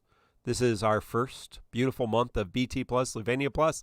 So just general observations. Just a reminder, we had Divine Pandemonium, Guy's Lost Chapter, the Sid Reigns event, Dimensions End Entropy Tier 5, Arenea's Lost Chapter, and this Heretic event. So what's your thoughts on our first month, Hell Month? In Japan, it gave a lot of people a lot of heartache and a lot of doom posting after this first month in the Japanese version of the game. What's your takes on it, Minu? First is my bet we didn't schedule a shout out this episode, but I just checked Discord before the show. Congratulations to Cross 13 for hitting 300 subscribers tonight. Awesome. Yeah, good milestone. Thank you, Cross. I listen to Historia Crux when I get a chance. Yeah, I can't say I hear every episode, but I do like. We always say we like more content creators, so thanks for putting yourself out there. I always listen. No, I always listen to make sure he doesn't call it a podcast. So I'm listening every episode. Did he ever? Yeah, that first episode, and I gave him a hard time. So now he says now he makes sure to say this is not a podcast. Yeah, you have to do what BC says, and he says I'm talking podcast like or podcast style. I think that's what BC says, podcast style. But do check out Historia Crux streams on Tuesday on Twitch. Cross 13 X1 or XIII, not X11 XIII 13, and on YouTube as well. But yeah, a little bit different of a tone than us in the live stream, and even the ranting hour. Everybody's kind of got their own little groove going, and the fireside chat. That's still around too, just monthly. But I enjoy it, and I don't always get to listen to all of them, but I do try to prioritize those for my listening if I can. So moving into Lufania Plus. It's a hard call. I guess we'll just do this off the cuff, right? Like, yeah. I haven't prepared an opinion for this, so we can just have a discussion about this. So we had a discussion about Foresight in our server today, the good and the bad of Foresight, and I honestly think Lufania Plus is one of the reasons why I choose to play GL over JP. Because let's be honest, the people who were prepared were the ones who pulled these events these characters that came out 6 months ago to easily deal with the transition. Porum is a character that nobody without Foresight could have ever seen as being this necessary. Yep. Or Setzer, or Yuna and Vaughn are new, so people probably would have picked them up. Right. Zell has been an MVP for this first month. I think I've seen Zell in every event. We had Agrius. Yeah, but even Y'shtola and Bart's BT. Yeah, even Y'shtola and Bart's. Having them already and not having to pull them again. Mm-hmm. Yeah, definitely. But Furry Tractor says, I haven't pulled Setzer and I haven't had much difficulty so far. Did you get Porum or Ish or Agrius to go the battery route instead of the Brave route? Because people pick one or the other, right? Right. Going through Lufania Plus, you look at Call to Arms, people are either Setzer, Tidus Core, pure Brave damage, or Porum, Agrius, some other fool, Y'shtola or something, and going pure battery. I doubt there's anyone that didn't pick one of these paths to run down. Furry Tractor says, I think I've used Vaughn in every fight. Yeah, I think Vaughn was not underhyped, that's for sure, but Vaughn certainly paying his dues here, playing really well. Definitely, as Hanshu says, Core Tidus, I think that combo really ate through a lot of this content, and so that was not an option in Japan at all because they didn't have Core at this point. And of course there was a lot of hot takes from the Takeosphere that Core's bait, Core's not going to be good, wait till we get to Lufania Plus, all these Brave reductions. Core Tidus is burned through this content. I think we've seen Core in every single run. People have been using other characters, but we have seen the Core Tidus combo throughout, and it's only gotten enhanced with Y'shtola. Specifically, Y'shtola, I think, is the one that really helps that, but Bart's too can help that as well. I wanted to bring that up. Thanks, Mark. Is that Core has been a great transition tool into this difficulty for GL. Fantastic GL first choice. Yeah. Like, made the transition very smooth for a lot of players, but doesn't completely dominate Lufania Plus, right? Right. Like, most people still pulled for a ton of characters this month. Everyone still wanted the greens. Everyone still wanted Reigns. Probably Aphmau as well. Like, a lot of people pulled a lot this month. So Core was not so overtuned that, like Aranea, that he just like shut down sales, but was also a smooth transition in. So, you know, I'm back on that train of always pity GL first. Like, when they come around, it's like what, 75k gems tops. Maybe you get a free pull, so Yeah. it's 70k gems. That's like not even 5% of most people's stashes. So what was the last really bad transition? It was from Cosmos to Chaos, right? Yeah, Chaos Yeah. is the big one. Yeah, so that was the real bad one. So if we look back at the Chaos era when we transitioned from Cosmos 150 to Chaos 180, and we look at this here going into Lufania Plus, we had Setzer You know, you kept Setzer on your deck. You had them; they were very valuable. You had Cortitas as a great combo going in here. Von, Yuna, very good options. Obviously, people have been using Xdeath and other characters that just came out beforehand.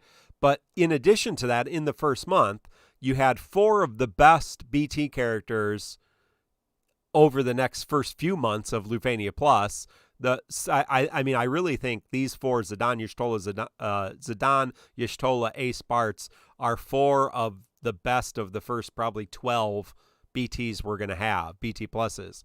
On top of that, you got Sid Reigns. You have, you know, other characters like Prompto, Kistis, Sync that are actually fairly useful. So we ended up with a lot more tools that were usable coming into this besides just Charlotta. Yeah. I mean, like, it was Charlotta and then hope you get Cloud EX, or a couple things like that. So Warrior of Light and yeah, there were a few things in there, but Twins is next month. Yeah, but I think these 4, we can talk about this some other time if you want. I think these 4 rate higher than Cloud of Darkness, Vayne, Garland. We can talk about it now. It's fine. World of Final Fantasy, Twins, Arden, Caius, Golbez. We know Golbez is and Arden are not great. Vayne's questionable, right? Cloud of Darkness is great, but again, are you going to prioritize her? Obviously, Garland's good, and World Final Fantasy Twins are good. Caius is good if you really want to dig into there, but I still think the first 4 are best, and arguably Zidane or Y'shtola and Y'shtola and Bartz, 2 of the best BT pluses for the first 6 months of BT plus, because they're the support BT pluses. Everything else is damage dealers. Yeah, I mean, they provide support, but the vast majority of the other BT pluses are damage dealers. And so Bartz and Y'shtola are big, heavy, dealing with the Brave gain and Brave damage reduction, Brave gain reduction, and Brave damage reduction. Y'shtola and Bartz deal with those issues and support and allow you to bring a lot of other characters with some really cool LD characters coming out here in the next few months. That being said, yeah, World of Final Fantasy Twins are going to do big AoE damage. And Garland's auras are still really great.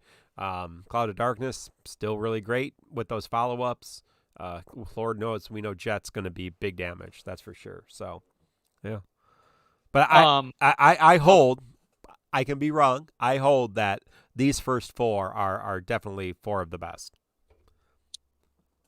I think so Chaos was the worst transition because I think there was no build up. I'm trying to think what came out in Cosmos. Trying to think. But I remember the Chaos transition, those first few EX pluses felt extremely necessary. Like, you don't need a BT plus to do these. Correct. You don't need a BT plus to do Lufania plus, but you needed an EX plus to do Chaos. And I want to ask chat right now, how many people did not realize Cloud's EX Plus or Terra's EX Plus? Those were the first two. Cloud and Terra, I believe. Cloud How many? and Vincent were the first two. Oh shit, Vincent sucked. Was Terra after that? Vincent was terrible. Yes. Oh, okay. Yeah, I'd have to go back and see if I can find. But I think Terra was close after that, right? Because I remember Cloud and Terra. No. Terra kind of. J Dota Strafe still haven't used any ingots ever. Yeah. Yeah, but no, I remember like Chaos was the worst one. There was no build up to that. So you needed an EX plus, and I'm willing to bet almost everybody who does all content realized Cloud EX. He was just that big of a crutch early on. And then I remember there was someone that came shortly after him that was a decent crutch because people wouldn't fully realize they wouldn't 3-3 the EX plus. They could just get Clouds like 1 out of 3 or 2 out of 3, and the difference was massive, if you remember, Mark. Because 1 out of 3 was like massive stats. 1 out of 3 EX pluses is like plus 60% attack and max brave. Here you go. So yeah, I don't think we're gonna see that anymore. The build up to Lufania Plus was very, very, very gradual. Like people say Lufania Plus is a new difficulty. I completely disagree. People are like, oh, they just ran out of names, so they called the new difficulty Lufania Plus. No, I always argue that every difficulty is not only a bigger jump, but it brings a new mechanic. Chaos brought the reductions at thresholds. Lufania built on that by adding an orb. Lufania Plus is just like Lufania with higher stats. That's why they didn't call it a new difficulty. Guarantee you the next 300 difficulty that's been mined will be called something else because it'll have a new mechanic. This one was literally just Lufania 1.5. Yeah. And that's why it's called Lufania Plus. So that way, the transition is more gradual. LDs are still relevant. They didn't die like in Chaos where you needed EX Plus or you were done. Charlotta being the exception. Lufania into Lufania Plus, you've got a long buildup of LDs and a long buildup of BTs. It was like, hey, you don't want to pull for Zidane? That's fine. Do you have Ishtola? Do you have an old BT? Here you go, right? Same power level. Like, this was definitely a transition and not a full difficulty jump. So, people are really capping when they're like, oh, well, Lufania Plus jump. Not a big deal. The devs are very lenient on that. And to tackle your other question about all the best BT pluses being front loaded, this is what I think. I think they're the most memorable because this is the hardest period. In garbage time, each BT plus is stronger than the next. You've got like Caius into Machina into Locke into Laguna into Vincent or whatever, right? Like they are actually stronger than the last. The problem is nobody cares because the difficulty doesn't demand it, right? Like everyone remembers Cloud EX Plus because he was so necessary during a hard time. Everyone's going to remember this and everyone's pulling this month because this is a harder time. If content difficulty doesn't match, people aren't going to give a shit about the characters. Like Thunder God Sid in Tactics is so famous because he's so overpowered and he gets you through hard content. If everybody was that strong or or every enemy in the game was level 1, nobody would give a shit. I think the heroes are only memorable when the challenge is high, which is why I always beg Square Enix, turn up the difficulty. Please no fucking garbage times. That's how you lose sales. That's when people think nobody's special anymore. I don't need to pull Machina or Locke or Echo because I can just sleep through content.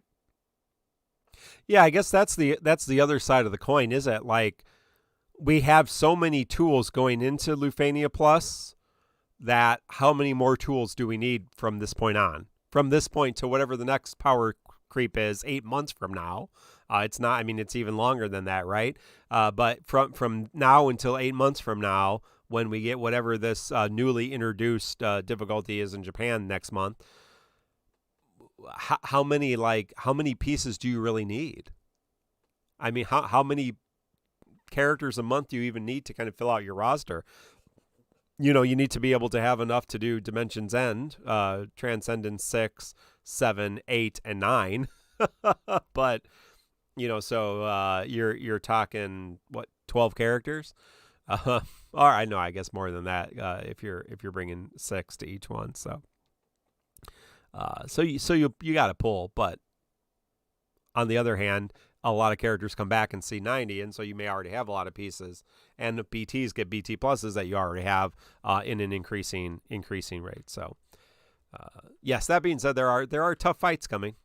Even next month, I think we're not out of the woods yet, but I think it's very front loaded in terms of our options. So, any other insight? Any other insight about the first month of Lufania Plus, Mino, before we go to podcast questions? No, not really. I think it renewed a lot of people's passion for the game. Yeah, maybe just the more hardcore players. Got a lot of engagement. We do have a question in chat. Again, I'm looking at a couple chats, so bear with us here as we do this. Yeah, X Roth did use the Q&A, and you're talking to him in chat. Did JP fix Kadaj's EX and AA in his 90 era? We will look into that. I do not know, and I don't think Mino knows as well. Right. But we will look into that. Again, if you want to get our attention with a question, feel free to super chat on YouTube, or feel free to gift a sub on Twitch, and we will, and just write your question in, and we will try to do that, and just let us know that you did that as well, and make sure we will check it. But we do have podcast questions, so. Oh, BC says it is fixed in JP. It has been fixed for a while. Thank you, Black Cloud, Black Nero on YouTube. Check out the Ranting Hour every Wednesday night and all of his GL and JP content. So Ito asks, how many gems do you need to have to be considered a hoarder? Well, our good friend Nidre from OOTip, check out ootip.com, said 1 less than me. Oh no, that's how what he said to be poor. Poverty is one less gems than I have, and I think Nidre is at 2.1 million. But Nidre is the worst of humanity, we know. Yeah. Because Nidre combines hoarding with whaling, and so. Yeah, no one's gonna beat him. Are you kidding? So you have gems going up because he's not spending, and also gems going up because he's pumping a ridiculous amount of money into whatever he can buy. And he loves synergy and meta stomp. So he has no temptation to pulling trash characters like Quistis. Yeah. He only pulls like Rainsmow and then runs that for like 2-3 months straight. And now, he casually drops his gem count in regular conversation. I don't know if you've noticed this. He casually drops his gem count in casual conversation, and so I always reply with the eggplant emoji every time he does that. So I'm waiting for him to catch on to that. But I couldn't even catch on to that. Yeah. Always reply to Nidre with the eggplant emoji, swinging that gem stash around. Imagine what $1 can do during the Ranting Hour. A lot, friends. Check out the Ranting Hour, or don't, for Black Nero's sake, this last VOD. Join next week. I'm sure it will be good. So, how many gems do you need to be considered a hoarder? I don't know if gem count equals hoarding, right? Hoarding is a state of mind. So you can be a hoarder of various different things in Defo. You can hoard bloom tokens. You can hoard ingots. You can hoard gems. You can hoard tickets. We got people with like 8,000 tickets, but they might have 10 gems for all we know, right? You can have zero gems, 0 tickets, but you've never booked an ingot at an EX, right? So there are different types. So I don't know that a specific gem count equals hoarder. What do you think, Mino? I agree with Mark, but I like to give quantifiable answers. Great. So first and last month's rent, two pities worth. What is that? 150K? If you can pity 2 things back to back, you're okay. That's an okay amount. I think it's smart to have first and last month's rent. Yeah. That's something I live by. Always have first and last month's rent. And So to give you a number, I would say 200K, guys. I would say if at any time you have more than 200K, you're hoarding. And to give you a real answer, it's because if you're saving gems up with no goal, like you're saving for the sake of saving, that is hoarding. If you aren't saving for something specific, you're hoarding. I'm a hoarder. Mark's a hoarder. Oh yeah. All right. Yeah. Macnol is definitely a fucking hoarder. Yeah, but like Macnol's diseased, right? Yeah. Yeah. Inkwelder cracked at some point. He has more gems than me now. That son of a bitch. And does he? I thought he fell below he's at 1.1 mil, right? Yeah, he's back at 1.1. He said, and he said he mathed it out, and you could pity 2 characters a month for a year, and you still couldn't spend your 1 million gems. Yeah, if you're not familiar, we throughout this last year we've gotten around 75,000 free gems and around 600 tickets a month.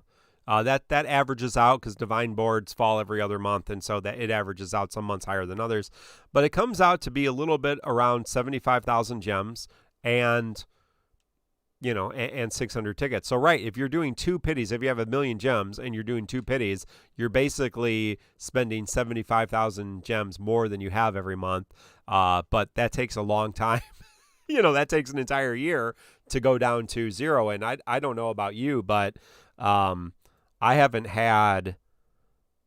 I have not had it, and that's why we have the gem counts we do.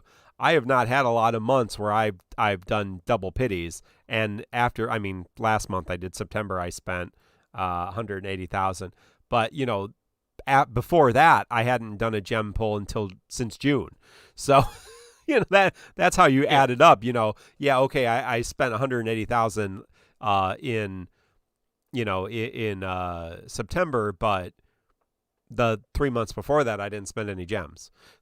So yeah, that's a long time to hold on to gems, guys. Right. And is Ink's pretty confident that the game will probably die before we ever hit 0 gems. Yeah. Our group, which is probably true. And chat's talking about it now. I want to address that, which is basically like look, if you have 39 red ingots like I know most of you do, or if you have 2,000 armor tokens or 100,000 character points and you have places to spend that, but you won't. Even though if you bought every armor in the game, you would have a surplus, but you're still sitting on that stash of armor tokens. Or if you spent all of your character points, you would still have a surplus, but you still refuse to spend any. That is hoarding. I know somebody said hoarding, like, anything other than gems is meaningless, but I'm trying to convey to you what hoarding is. If you have all these resources you refuse to spend, even though you have no goal and you're just accumulating it, that's hoarding. So like Jaxonis is saying, oh, I just hit 300k today. Well, you're not hoarding at 300k if you're like, okay, within the next month, I want to pity Zach, Jekt, and whatever. Like if you have plans for most of your gems, that's understandable. But if you're sitting at like 2.1 million gems and you have every weapon in the game and you're still buying packs, Nidre, then you're a crazy person. No, actually, that's not fair. Nidre supports the game. Yeah, that's not fair. We thank everyone who whales on the game. Macnol's a crazy person. I'm pretty damn sure he's close to 3 million. I think he spends very minimally. Yeah, Macnol's the opposite. Macnol never tells us what his gem count is, but we know it is ridiculously high. Yeah. So right, if you have hundreds of thousands of gems and 0 plans on how to spend that down, that's hoarding. And there's too many quit posts on Reddit, Mark. There's too many quit posts of people quitting with 750k gems. Oh yeah. Feels like such a wasted life to me. Well, there are people that I think the worst thing is, right, when you get people who get frustrated by current content but won't pull. And I understand. I mean, we've had this conversation with Macnol. Again, check out DissidiaFFOO.com, Macnol's website. But his thing is kind of to resist the gacha, right? So I'm not going to pull. I'm resisting the gacha. That's the negative part of this game experience is the gambling. But if you're a person, and Macno doesn't complain, he complains a little bit, but for the most part. But if he's not writing Reddit posts and Facebook posts about how this, we've seen this. Oh man, this fight sucks if you don't have Kistis. Well, you got 2 million gems. Get Kistis, and it won't suck. Like, I understand that's true. That's a good argument. Yes, this fight is difficult without Kistis, but you got 2 million gems. It costs 75,000, only 70,000 because you get a free pull. Just pull, and then your life will be easier. Again, if you're at 0 gems, it's a different conversation. If you're at 150 gems, maybe a little different conversation. But if you're at millions, or even a million, or even 750, and you're going to quit the game because you can't beat a certain stage and you're not willing to pull, I don't get it. I'm not saying you're wrong. I'm saying I don't get it.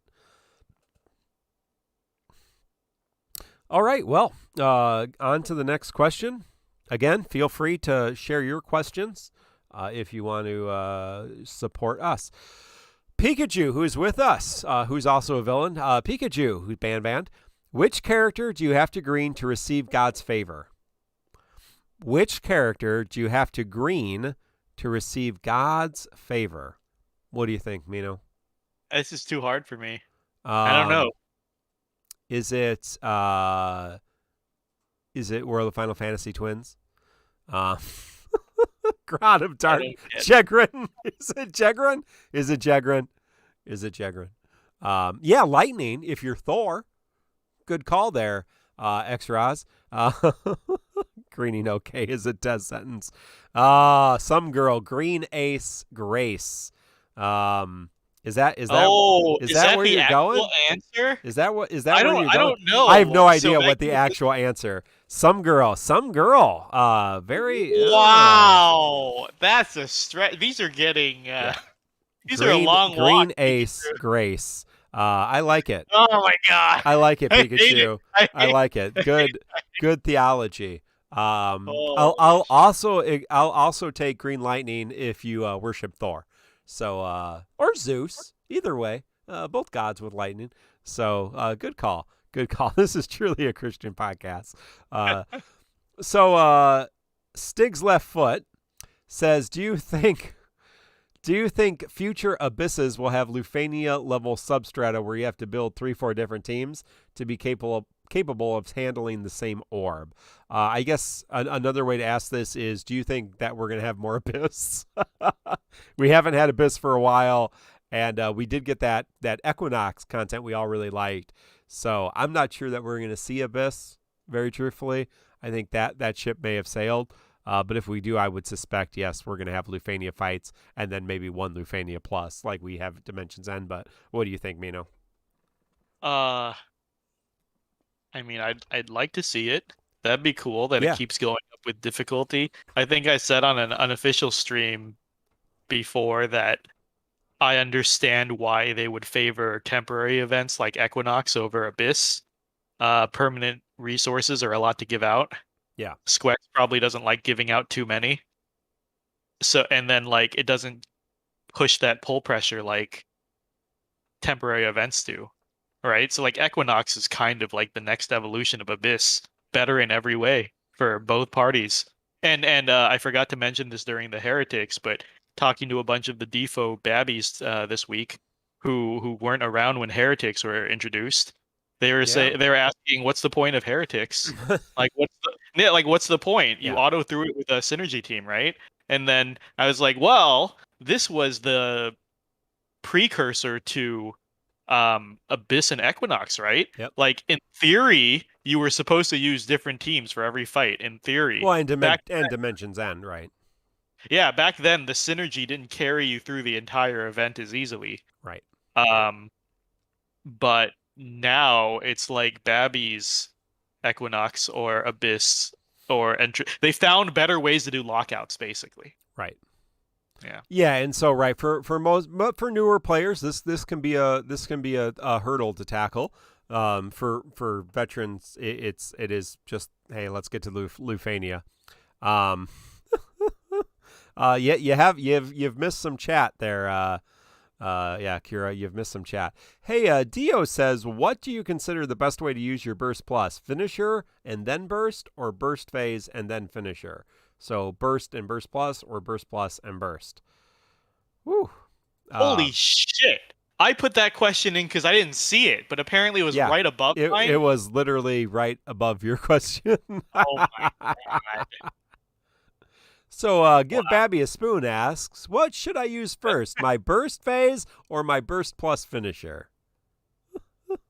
So apparently, according to the emote reactions, I think people disagree with me, but I like to BT first and then BT plus after to refresh it, because the reductions are highest in the beginning of the fight, right? So your burst phase is going to do the most damage in the beginning of the fight.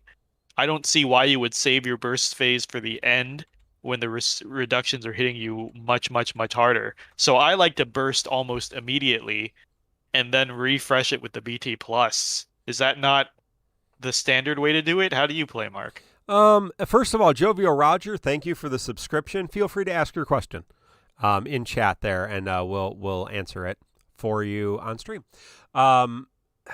Yeah, I mean, it really does depend on the particular fight and the character. Like, for example, when I used Cloud, because his BT is not very exciting, I burned that early in the fight because Cloud was not going to be useful at the end of the fight, and his BT effect was garbage. So his BT effect's terrible right now. So, in that situation, used it first. But yeah, for a lot of times, I think, if Bartz is my only character, and I'm only going to have Bartz, and I'm not going to use another burst phase, which a lot of times, I'll only use the finisher, so it won't matter. But in that situation, if I'm using Bartz, I'll probably use Bartz's burst phase early. That way I can press all of his buttons, get his mastery, a little extra bonus to the party, moving later, right? Unless then I have a plan to do some big damage at the end with Sid Rain's Call or something. But for the most part, his burst phase is garbage. So it's just really to get those modifiers. So I don't mind using the burst phase early to press skill 1, press skill 2, get all his buffs active, and then we can go to town. Yeah. Other than that, right, you kind of use your burst phase when you really need those 7 consecutive turns. Or if you're trying to do a big damage window, I would say. Yeah. So, Jovial Roger, what do you think of the cow? Is that your question? What do you think of the Cowboy Bebop? Where is the question? Yeah, what do you think of the Cowboy Bebop live action remake? Well, it's a Q&A. I guess. I mean, I did say ask your question. Generally speaking, default questions would be appropriate, but okay, you did pay for it, so we'll answer it. It's not out yet, correct? It comes out next month. Cowboy Bebop is an anime, for those of you who may not know. It's an old anime from the 90s. It is one that I own and I've watched several times. They're doing a live-action version of it on Netflix, at least 12 episodes, maybe 2 seasons will be 24. I mean, I guess it looks good. I'm interested. I'll watch it. The previews have been interesting. I like the actors. I mean, so I'll give it a shot. Live action anime, usually not great. So they know you're not a big fan of anime. I know. I thought if this is a Q&A, I was gonna save my answer for the post show. I don't think it's appropriate for the show, but trying to decide if I want to behave here. I'll answer you on the post show. Okay. Jovial Roger. Roger, stay on. But yeah, why aren't there any white people in it? Yeah. Just saying, Mark. Yeah, I know. Seems racist. Jovial Roger said, isn't Vicious white? Well, of course they're going to make the bad guy white. That's what they did in Hamilton. Yeah, man. Come on. And also Big Mama's House. Yeah. But I mean, I'll go more into depth in the post show. All right. Final ASIM says, for all those who play 14, this is more of a post show question. Let's save this. This is asking what our race is and who we play. We'll say that in the post show. We can do that on the show. That's more appropriate than my Cowboy Bebop so answer. yes, Final ASM asks, for those of you who play Final Fantasy 14, and for those of you, I assume it means Mino and myself, what race do you play and what job do you main and why? All right. I play the cat people. How do you say it? Moquette, something like that. Anyway, I play a cat person. I play a cat girl. Let's be honest. And I play a scholar. She's just earning her way through school. Holy shit! Doing jobs. There you go. Yishtola's race. I play one of them. And I play a scholar, which is a healer, and I just drew the short straw of my group, so I got to play the healer. So, yeah. We already had a tank and a DPS, so I said I would play the healer. And I went with scholar because I make bad decisions, I guess. So. It should surprise no one that spends a lot of this time on the TCC server that I play a female row because I love She-Hulks. Giant Amazonian women. I maxed out the slider and height muscles there, Mark. Yeah. I play tank because we don't have to do mechanics, and when big attacks come out that kill other people, I'll survive. More playtime, basically. Yeah. Easy mode class. Yeah. Let us know what you play in Final Fantasy 14, and we won't friend you, but we don't want to interact with you on Final Fantasy 14. That's a whole mess of a situation. Final Fantasy 14 is a very private thing for me. I don't want my Final Fantasy. I'm happy to share my default life with you, not my Final Fantasy 14 life. That's very special, very private. Very personal. Oh, yeah. Thank you, Soraya. When a tank dies, they can just blame the healer. Yeah. The healer's one job is to keep the tank up. So, yeah. I'll say this, Mark. You're gonna hear this eventually. A bad tank who can't press any buttons can be carried through content by a good healer. Hmm. But if you have the world's best tank and your worst healer, you're not going to get through. Hmm. So it's on the responsibility of the healer. Awesome. Everything's on them. Great. Tanks don't have to do anything. Great. Thank you. I appreciate that. Because I'm not good at this. I'm not good at this game. I literally main a cat girl in a cat woman in a schoolgirl outfit. So, yeah. Gavrillo asks, why wasn't Zach LD banner put on the podcast polls? Because there is no Zach LD banner. There never was a Zach LD banner. I don't know why you think there would be. It doesn't exist. And it never will. We're just not going to get Zach. We'll see. It's on Monday. Squex Community Stream, Monday. So I made my life much harder using Scholar. I'm looking forward to Sage. I'll probably switch over to Sage so I can get my space lasers going on. Sage is I don't think you've looked into it at all. No. That sounds harder. Yeah. I don't know. No, it probably is terrible. Good luck. They heal by doing damage. So. Yes, right. Yeah. That's gonna be funny. Seems like a really bad idea, right?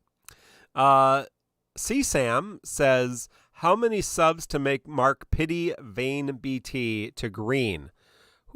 How many subs to make me pity to green?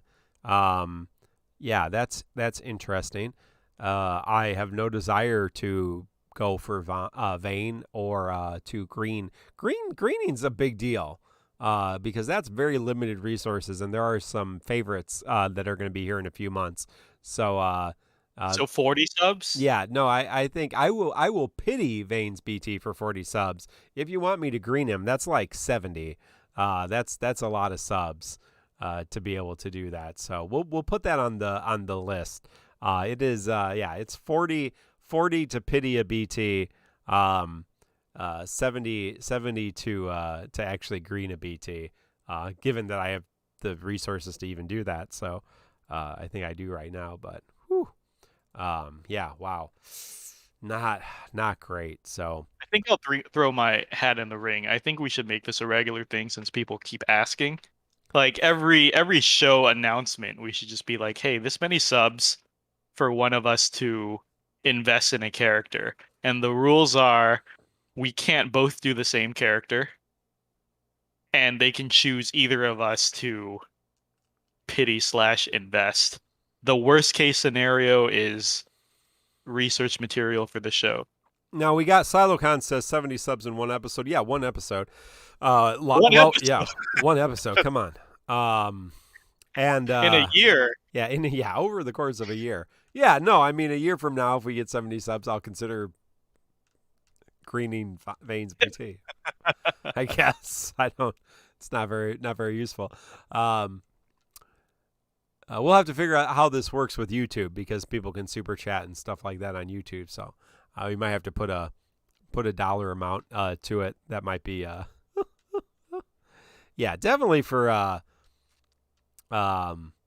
definitely for characters that are kind of garbage. That's a much harder thing. So that's for sure. That's it, friends. That's all we got for today. Stick around for the post show if you're on YouTube or Twitch. We'll hang around. This was episode 171 of the Crystal Chronicles, your default podcast. If you're on YouTube, like, sub, ring the bell for notifications so you know when we go live or when a new video hits. If you're on Twitch, feel free to follow, turn on the notifications, and sub if you want to support us. If you're listening on your favorite podcast app, rate us, make it good. Thank you all. Comment, let us know what you thought, how you're doing, and what you're looking forward to next week as we gather together for 172, and we talk about the next month of DeFo and all those exciting things that we're going to hear on Squex Community. So for myself and Mino Spogan, this is the Crystal Chronicles, and we'll see you all next week. Goodbye. All right. Let's jump into the post show. Okay. Looks like the final LD is out. King. Let's see what he does. Yeah. So, King is the final LD. Yeah. The final LD. It's the final LD.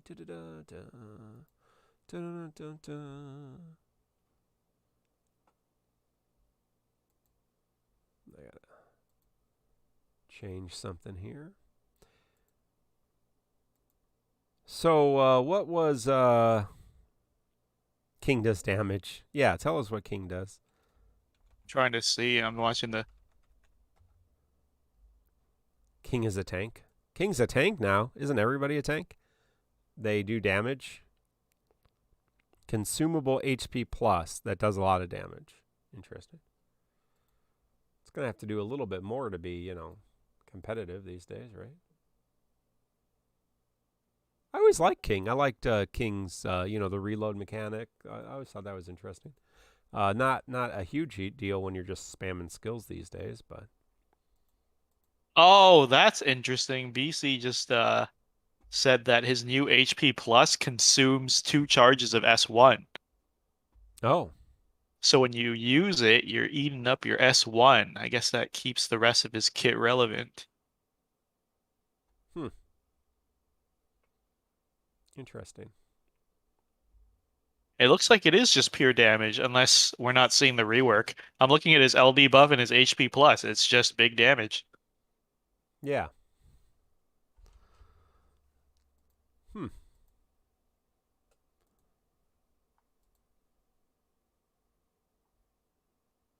I'm watching the whole thing. Are you playing it on the stream? I am not. No.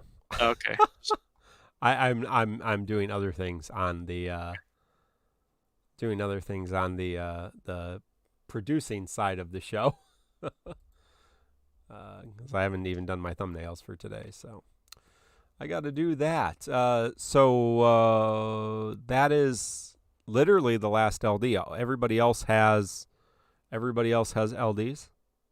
Yes, we are done. Interesting.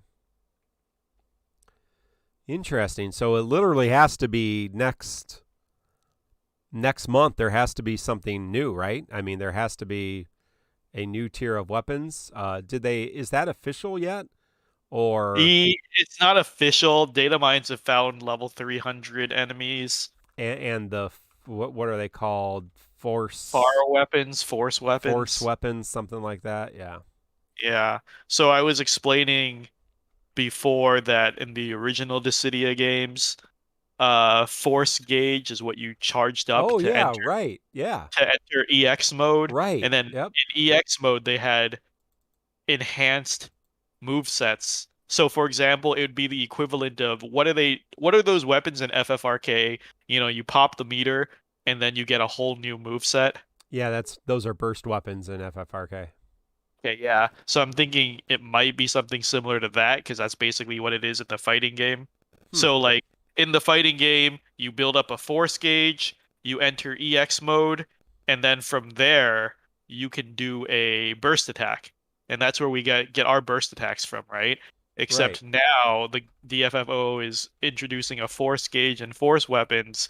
We don't know what they do yet, but if it's like the PSP games, building it up will let you enter a mode that enhances your kit somehow. Interesting. Hopefully we'll know once the Ope. I never say. Who knows? Sometime at the end of the month. It's got to be next week as well. All right. Right. Yeah, we're probably both gonna get announcements next month. Next week. See, for me, that's going to be what's really interesting because if they do it, I mean, if whatever the level 300, if it's just kind of like all these C90s are going to go to the level 300, just like all these LD characters are okay in Lufania Plus, then I mean, I don't know what that's going to do. But if it's a hard reset, I actually think that would be a lot more interesting. But I know everybody would hate that. So this level of reset is fine by me, Lufania Plus. Yeah. Like, it's enough of a reset to remove most of the cast. A lot of the LD only characters that made it through are still relying on pretty recent characters, right? Like Zell is running with like X-Death and Core or some other people. He's not carrying like Renoa and Squall, right? Yeah. Like No. Yeah. Right. Yeah. That's fair. Yeah. Yeah. Yeah. I think you're right there. Right. It's not.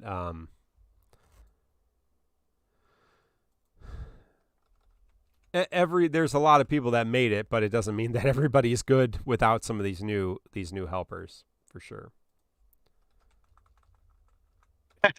Pikachu says they're just gonna rerun old LDs and add more BTs. Oh wow! So it's just like new 2-week BT cycles, and then all LD triple LD. Until we'll get triple LDs, and then until every BT gets a BT plus, and then we'll just read. There's just no. They've just run out at this point. This is the end of the game. At that point, then I mean, if that happened, at that point you're literally like, I'm pulling on everything. Like I'm literally pulling on everything. If there's nothing new for an extended period of time, I'm just going to pull on everything now, and then we'll collect it now. Because then it becomes like a character collector game where you can collect all the characters. But I mean, obviously that's a joke, and there has to be another type of gacha. So there has to be a new type of gacha. Yeah, I BC said there's some idiots out there who think that there isn't gonna be another tier of gacha, and it's just mind blowing to me because this happened right before LDBT too. I remember I was hanging around some JP players, and EX Plus was about to finish up, and a handful of them were saying like, there's no way they're gonna add another gacha tier after EX Plus. And I was like, why? Are you serious? And they're like, it's too greedy.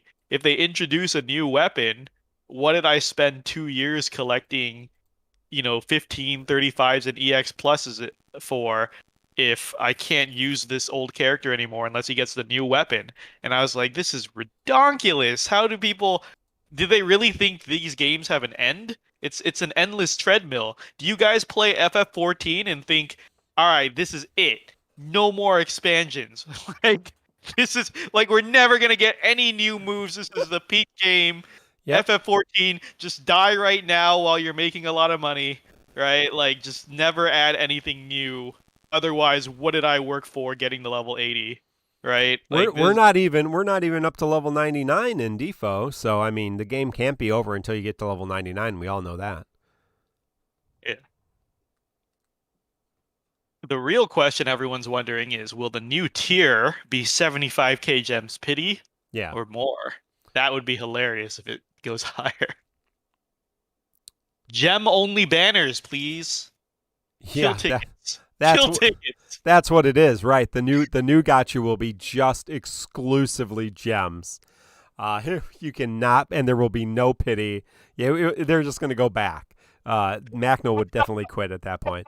They're going to go back. It's going to be exclusive gems. No, I don't think they're going to do that, but it will be interesting to see, right? And if you're chasing, if you have a new character now, that's going to be the other thing. So let's say that there's a new gacha and it's 75,000. So for a new character, you're chasing a BT, an LD. You need the EX, you need the 35, you need the 15. And guess what? You got to get this new character. So yeah, it becomes, even if they don't, as long as they don't start giving us LD tokens, it becomes more expensive to get a new character fully kitted, right? Even if they change nothing and just add a new weapon tier at a 75,000 gacha, if there's a new weapon tier, the potential to spend more on a new character, which of course are not as frequent, is going to be more, or a character that you've missed before, right? Let's say a character you didn't get in the past. So, does anyone play Brave Exvius? Does anyone remember that they introduced pity, and then when they introduced the new weapon tier, it wasn't pitiable? Right. So you could only pity. So like in DFFOO terms, you could only pity the EX and the LD, but you could never pity a BT. Could never pity a burst. Yeah, it's a 100% RNG. I'm just saying, and people are bringing up paid banners. I don't think DFFO will do paid banners. That's too big of a jump from where they are. But gem only banners would be a step in the right direction without becoming ridiculous as paid banners. But guys, other gachas have removed pity before. Yep. I just want to take a page out of BC's book. More doom posting is better for the community. It's better that you guys are prepared for the worst. So just know that it's not uncommon for gachas to either do paid only, gem only banners or remove pity from the newest tier. Happens a lot. Fen Ragnarok says the paid banner in FFBE doesn't guarantee the on unit banner. It's still 50-50 for paying $30+. Yeah. Yeah, Alex is on YouTube and says they didn't add pity to the newest unit rarity for several months. Wow. Yeah, other gachas have done it. Well, there's a reason I don't play other gachas. Yeah. Oh no, Black Nero's saying there will be another incoming meltdown over something, regardless of what is announced. Like guaranteed right now, and you can clip it, right? Guaranteed, regardless of what is announced in JP, before it even comes, before you even do the new tier of difficulty, there will be doom posting, there will be outcry, regardless of what happens, because there always is, because people are people. That's not just Defo, that's everywhere. There's always going to be somebody. Who do that? Oh, okay, yeah. Macnell says next update, weapons acquirable only via random drops from NFTs. Whales rejoice. That's The for the sure. next weapon tier, you can only access the banner after you've used the portal app There and you go. played. You got enough points on it. Yeah, you have to use the portal app. All right, here's my guarantee. I'm willing to call my shot even more than Mark. I guarantee you, no matter what comes, you're gonna have a handful of content creators complaining that there is a new tier to pull for.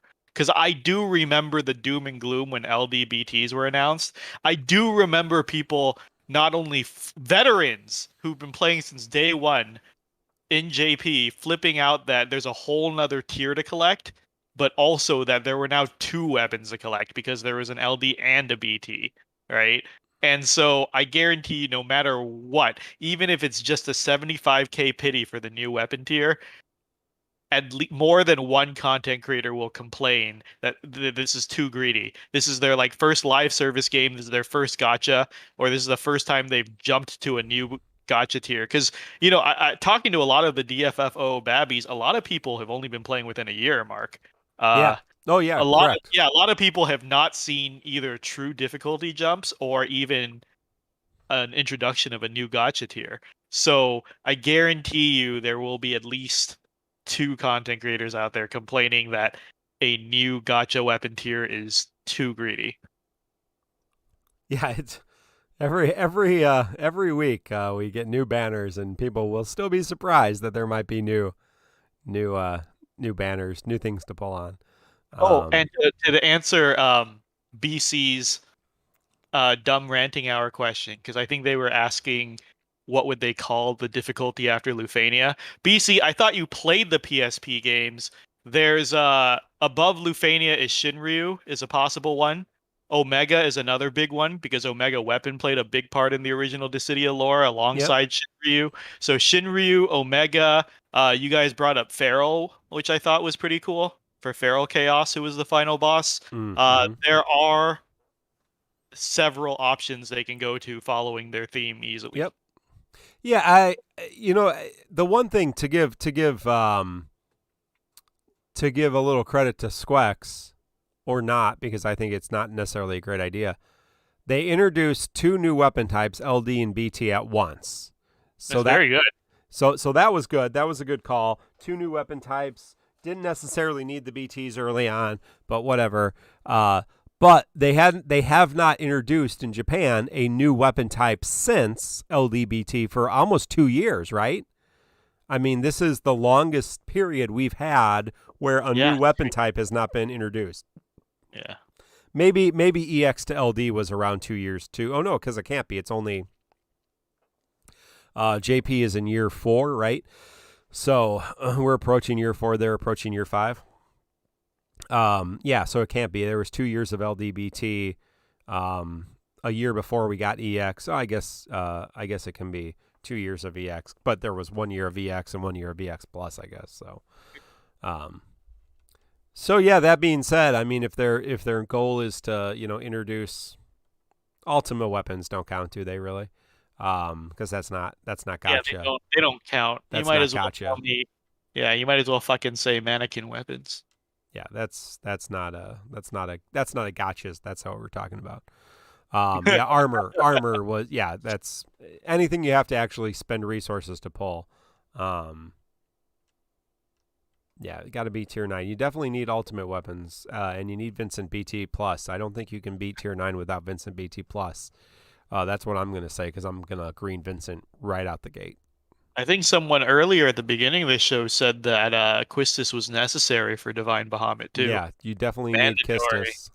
For sure. Pull her now to do that fight. Yeah. Jovial Roger says, what do you think they'll do for anniversary? I think it's a safe bet that we'll get a time traveler for sure. I think they like time travelers. Let's be honest, time travelers are great. Way less work than a GL first. Still the same amount of hysteria and pull power. Oh, you don't think we'll get it? You don't think we'll get a GL first for? Although, what would it be? I think they would space. Because we can't really we can't really get at this point. So as of next week, JP will have all of the LDs, correct? Yes. Yeah. So as of next week, well before anniversary, JP will have all of the LDs. So no, I guess we could still get a GL first character, but they would at the time that they come out in Japan, they would have whatever this new tier of weapons is. And so yeah, we could still get a GL first with an LD only. Yeah, I don't know. I feel like they need more time for GL first. In the beginning, it was a year apart, right? Beatrix and Aranea was a year apart, then a year and a half for Core. No way in 6 months do they throw us another one. I could be wrong, but I'm doubtful. Well, I mean, technically, Vincent, Sarah, and Belthier were GL Time first. travelers. Oh, right. That's what I meant by time travelers. Like, we don't get a character. They're GL first LDs, not characters, right? I think you said characters. Yeah, but they. Oh yeah, no, I guess they had the character. Right. Core is a GL first character. Beatrix was a Aranea GL first character. Belthier, Vincent, Vivi, we already had. We just got their LD first, right? I gotcha.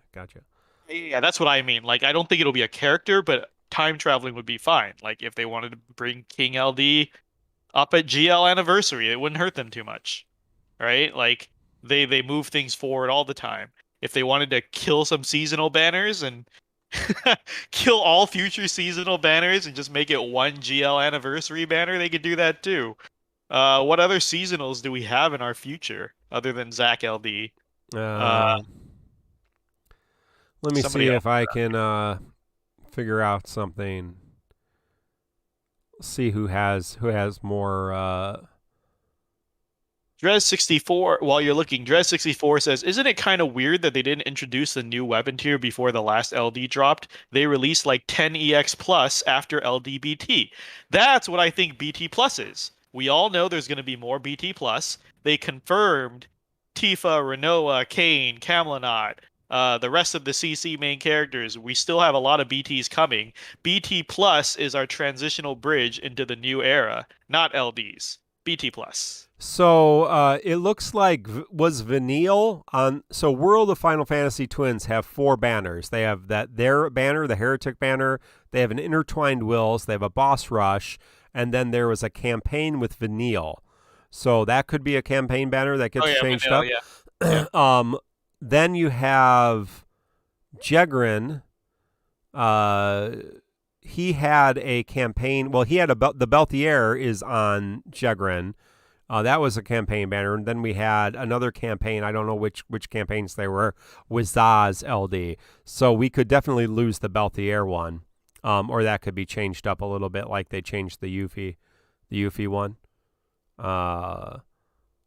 Locke has a campaign with Ico. Ico's a campaign banner. Yikes. That would mess people up. That would be great. That would be great. That would be so good. If they bump Ico, that would be wonderful. I would love that. Theodore has a campaign as well. Lilizette was on a campaign banner, and Zach had a campaign banner with Charlotta. I think somebody said so. Yeah, there's a bunch of campaign banners. And I mean, those are just ones that I have up.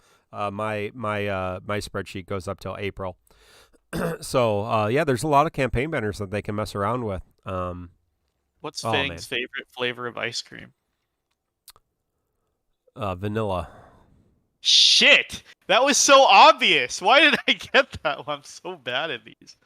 Yeah. All right, vanilla then, right? Right, Pikachu games. Yeah. Her favorite. Oh Lord. Sure. Are you sure that's her favorite? Are you sure they're not just good friends? No, I think Vanilla. I think Rain's Road. That's her favorite. That's her favorite. I've been shipping Fang and Sid Rains for a long time.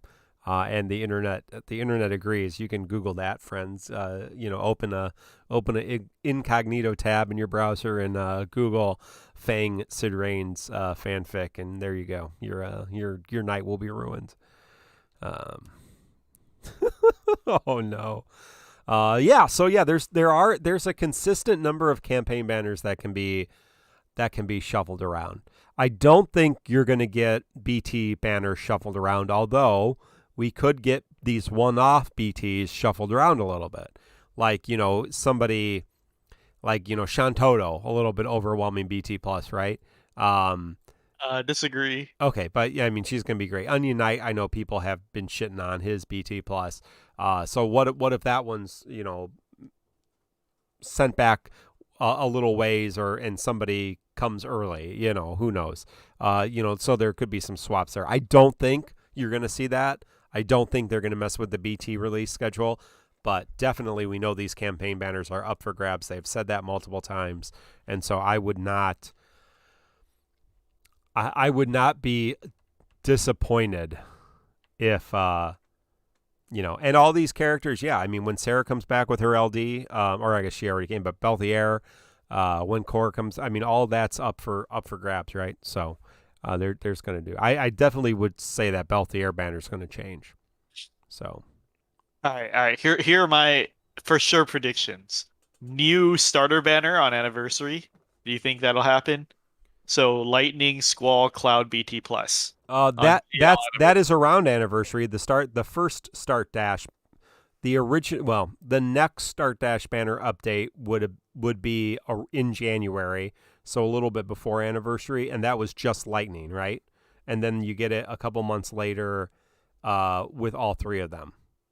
So I think that's a strong possibility. Yeah.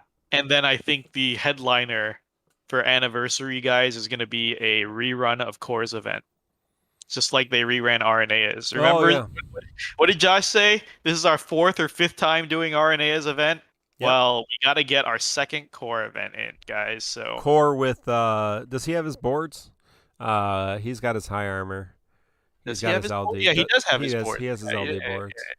Yeah, he probably wouldn't get anything, but early Zach BT. Where's the copium? Like nobody's really upset. Zach's not out, right? No, they're just gonna rerun RNA's event again on our GL anniversary. Never forget. Yeah, just another. Oh man! Wow, I'm not reading CSAM's comment. I'm not reading Macnell's comment. Like, can you just auto ban puns? Wow. Can you auto ban puns? Yeah, snow cone, snow job. Wow, fucking Mike, so inappropriate. Oh yeah. Oh yeah, this is the post show. I forgot. Hey, why aren't there any white people in Cowboy Bebop?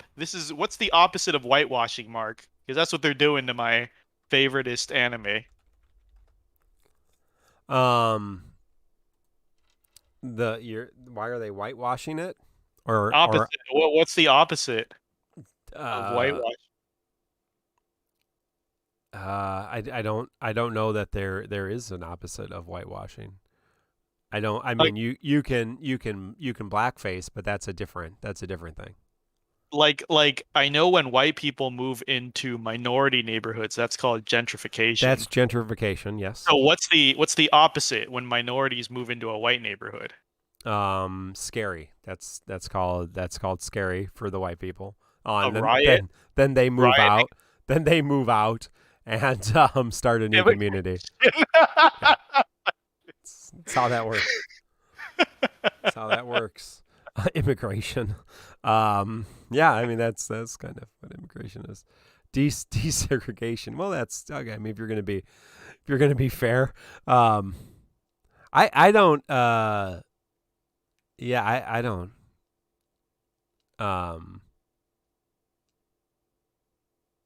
I don't know. I don't care who plays the characters in Cowboy Bebop. I think there was the biggest outcry I've seen is that Faye's costume is not as slutty as her costume is. And it's just her super impractical anime costume is not, screen life. And come on, guys. Damn, are these people gonna be mad when they do the live action Gurren Lagann? Pretty sure. I don't even know what that is, but Damn, I swung too far then. yeah, I don't have any idea. Mino, there's like 1.5 billion white people in the world and 4.5 billion others. Get over it. What was Spike's last name in the show? Oh wow. Was it Spike Lee? It's Spike Lee. Is it? Was it not? I mean, if his name was Spike Lee, I can understand why they cast an Asian guy in that role. Yeah, Spiegel. I'm sorry, John Cho is not a Spike Spiegel. Guys, I'm sorry. Jet, I don't think... To be fair, Jet's last name is Jet Black. So that's appropriate. I tried to hold it in. That's appropriate. That's appropriate. I just want to remind everyone before we get hate mail.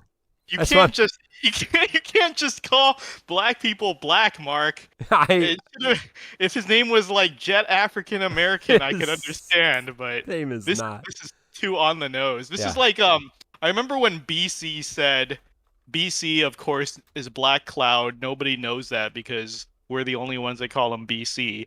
And people assumed BC wasn't black just because his name was Black Narrow or Black Cloud. Yeah. They didn't automatically jump into he's black, which that's progress in the world, right? Right. So Jet Black, I think the worst thing to do is cast an African American in the Jet African American role. Yeah. Jet White. Jet White. Well, Jet White would definitely be black. I think we can agree on that. The black last name, literally. Yeah. Wow. Yeah. I just want to remind everyone that that Mino is not white. So all of this is okay. We have we have one black friend. So this is okay. This is okay. Whoa, BC doesn't sound black. Is he still here to defend him? Sound black. That's actually racist. That's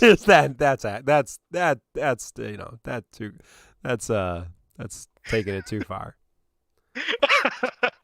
He's the opposite of Becky. Jack Black, ironically, is not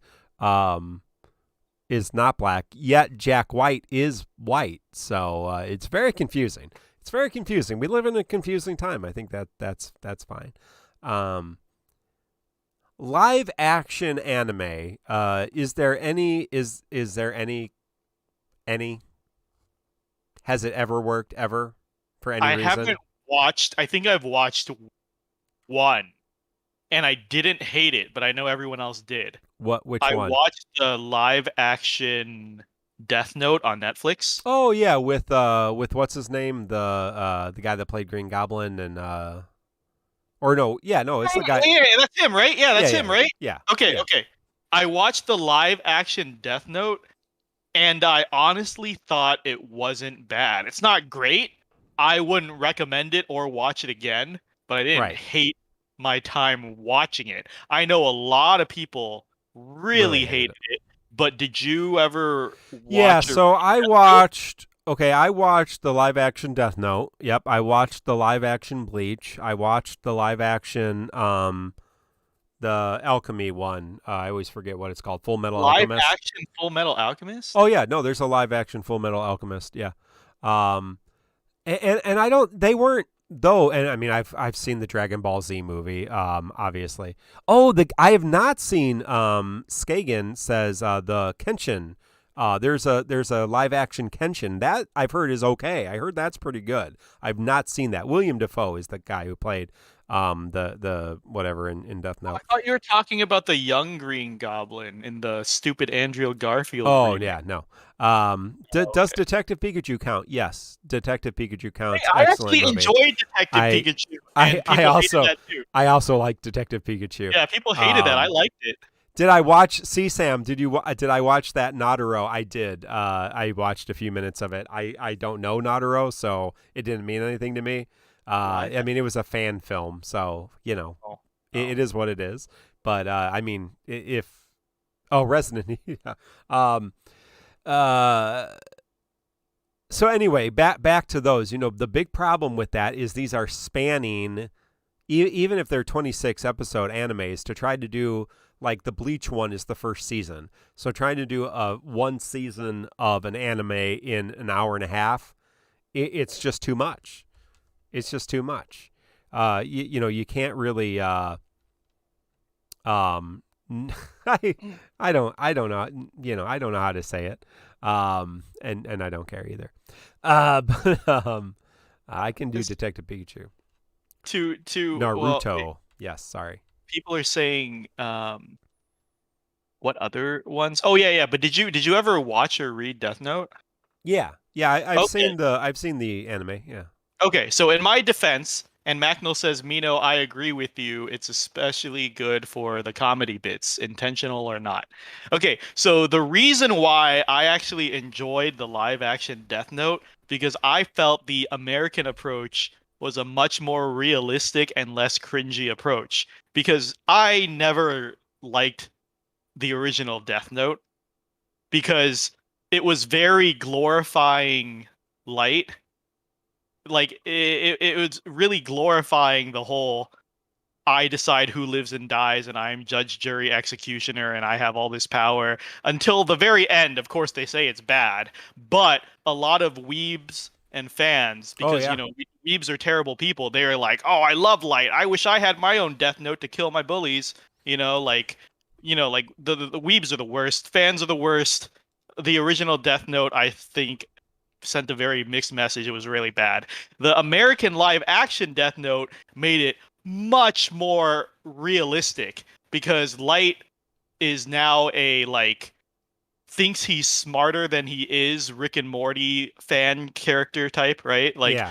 He thinks he's super smart and he thinks he's above the law, but he's not really. And they never stop picturing him as a villain, even from the beginning. It was like, this guy's kind of an asshole. This guy is deluded. This guy is deluded. He wants his book to kill people, and he's trying to justify. They never show him in a good light, and he shouldn't be. Whereas, 80% of the actual Death Note is trying to show, Light is so great. Look at him, outwit the police and kill everybody. The American version was he was this deluded asshole. He was a tragic villain figure, and he got his comeuppance.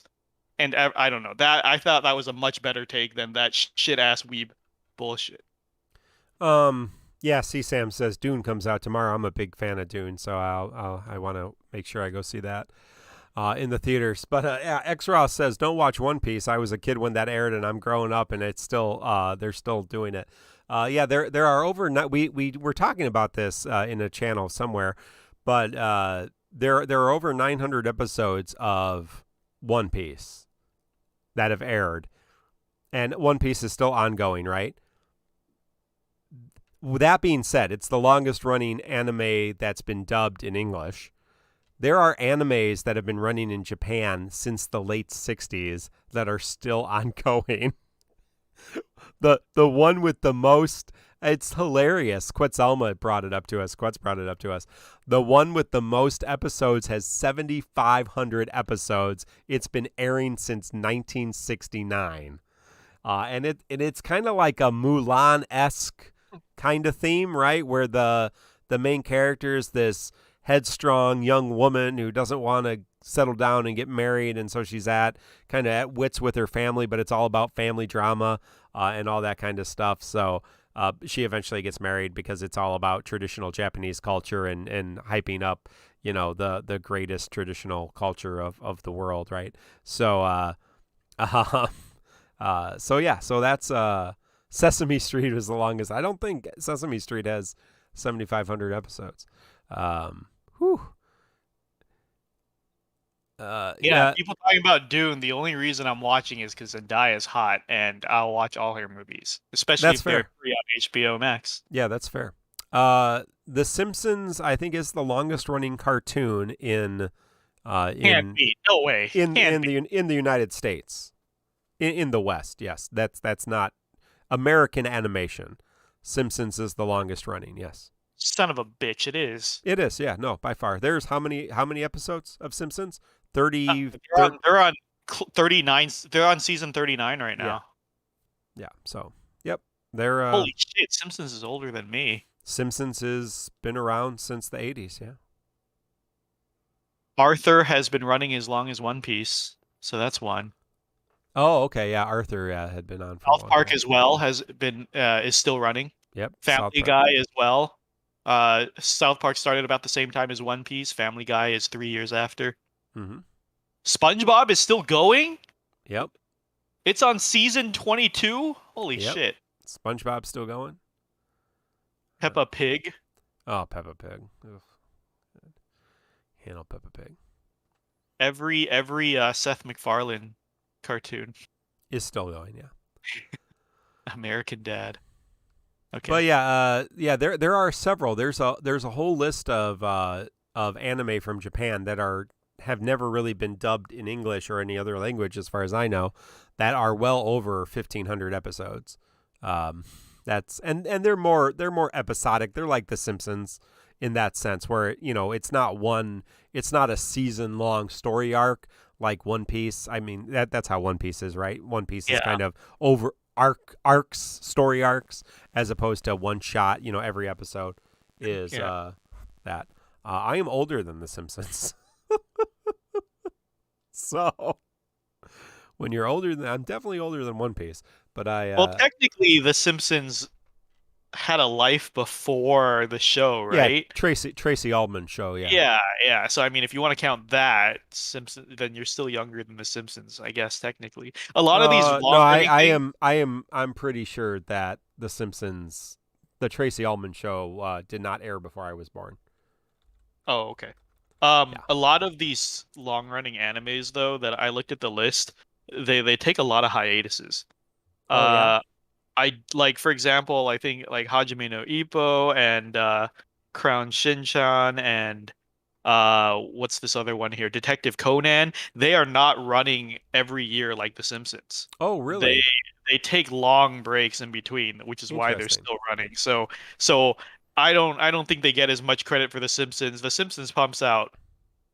They used to do 52 episode seasons. I think they do 26 now. Yeah, it's 20. And they don't miss a year. They don't miss a year. Whereas anime take hiatus all the time. One Piece takes hiatus all the time.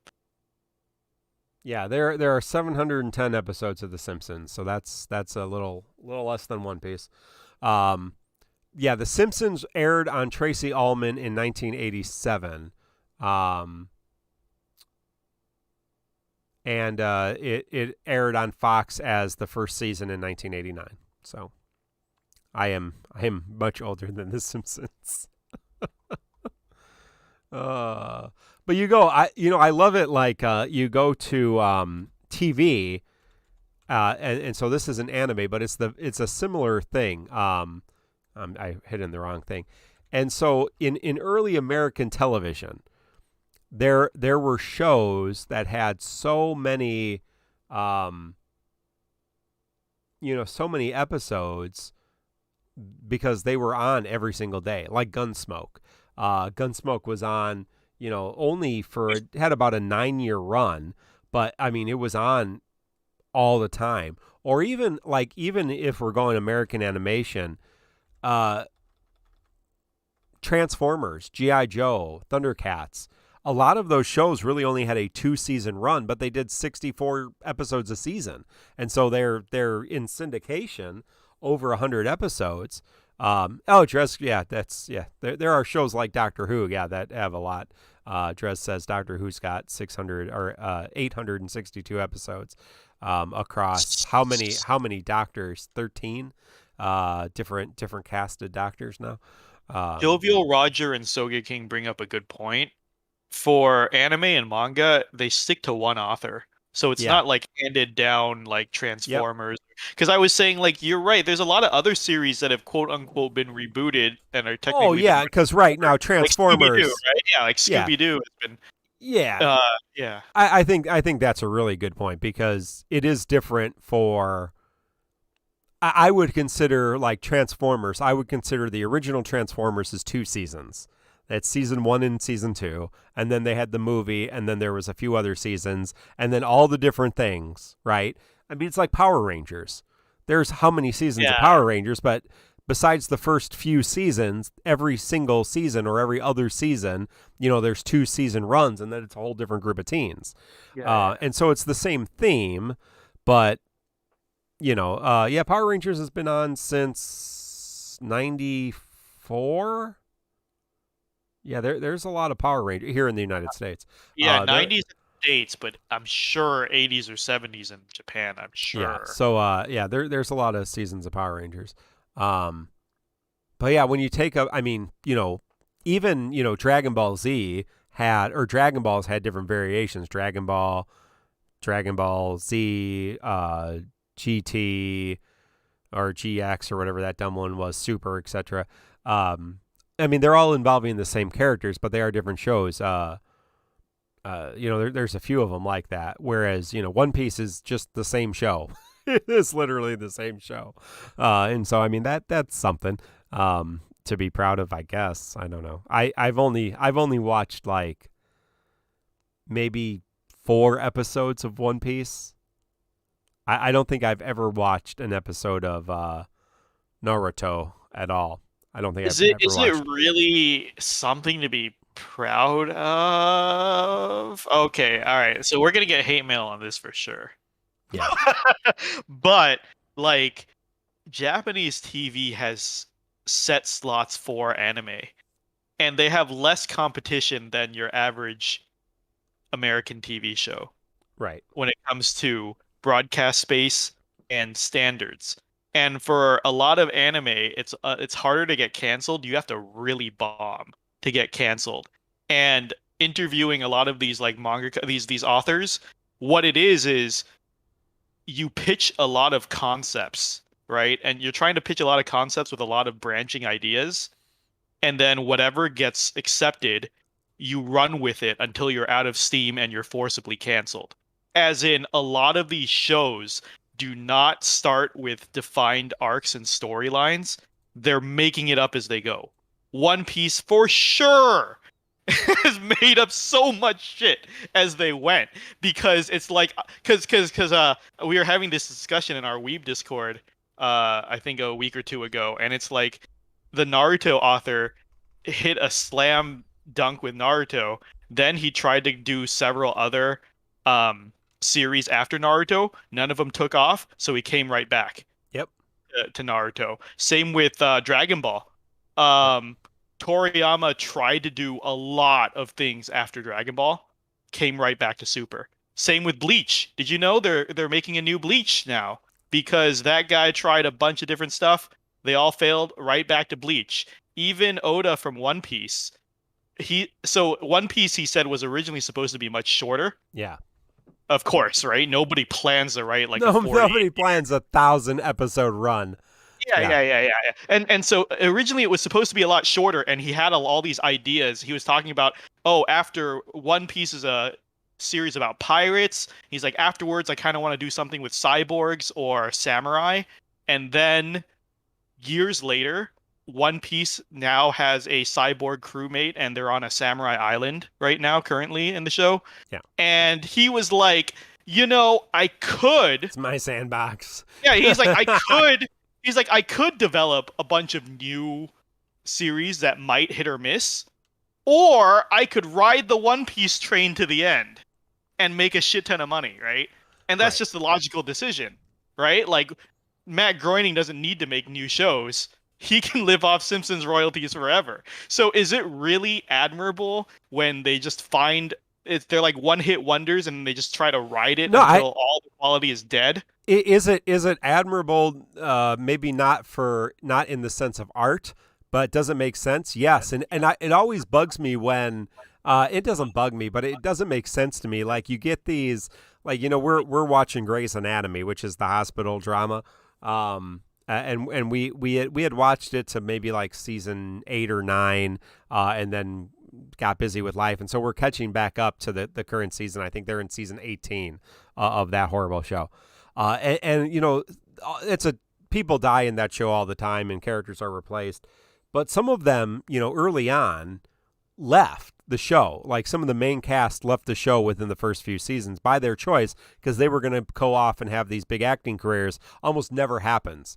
And the main character, the Ellen, what's her name, Pompeo, who plays Meredith Grey, she is stuck with it.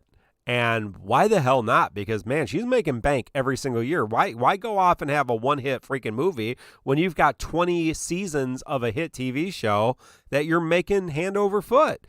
Like, make your money, man. Like, it's TV and movies. It's not art. Like, I mean, yeah, some of it's great, but like, you make your money and just do what you enjoy, right? And yeah, if you got your anime and they want you to keep making it, right, just do whatever you want. Like at some point, I mean, he's 900 episodes in, or how many ever volumes of the manga in. Just do stupid off the wall. Who cares, right? Like just do whatever the hell you want. I just enjoy it. I mean, personally, Job's a job. Money's money, right? Yeah. Yeah. No. Right. I've never.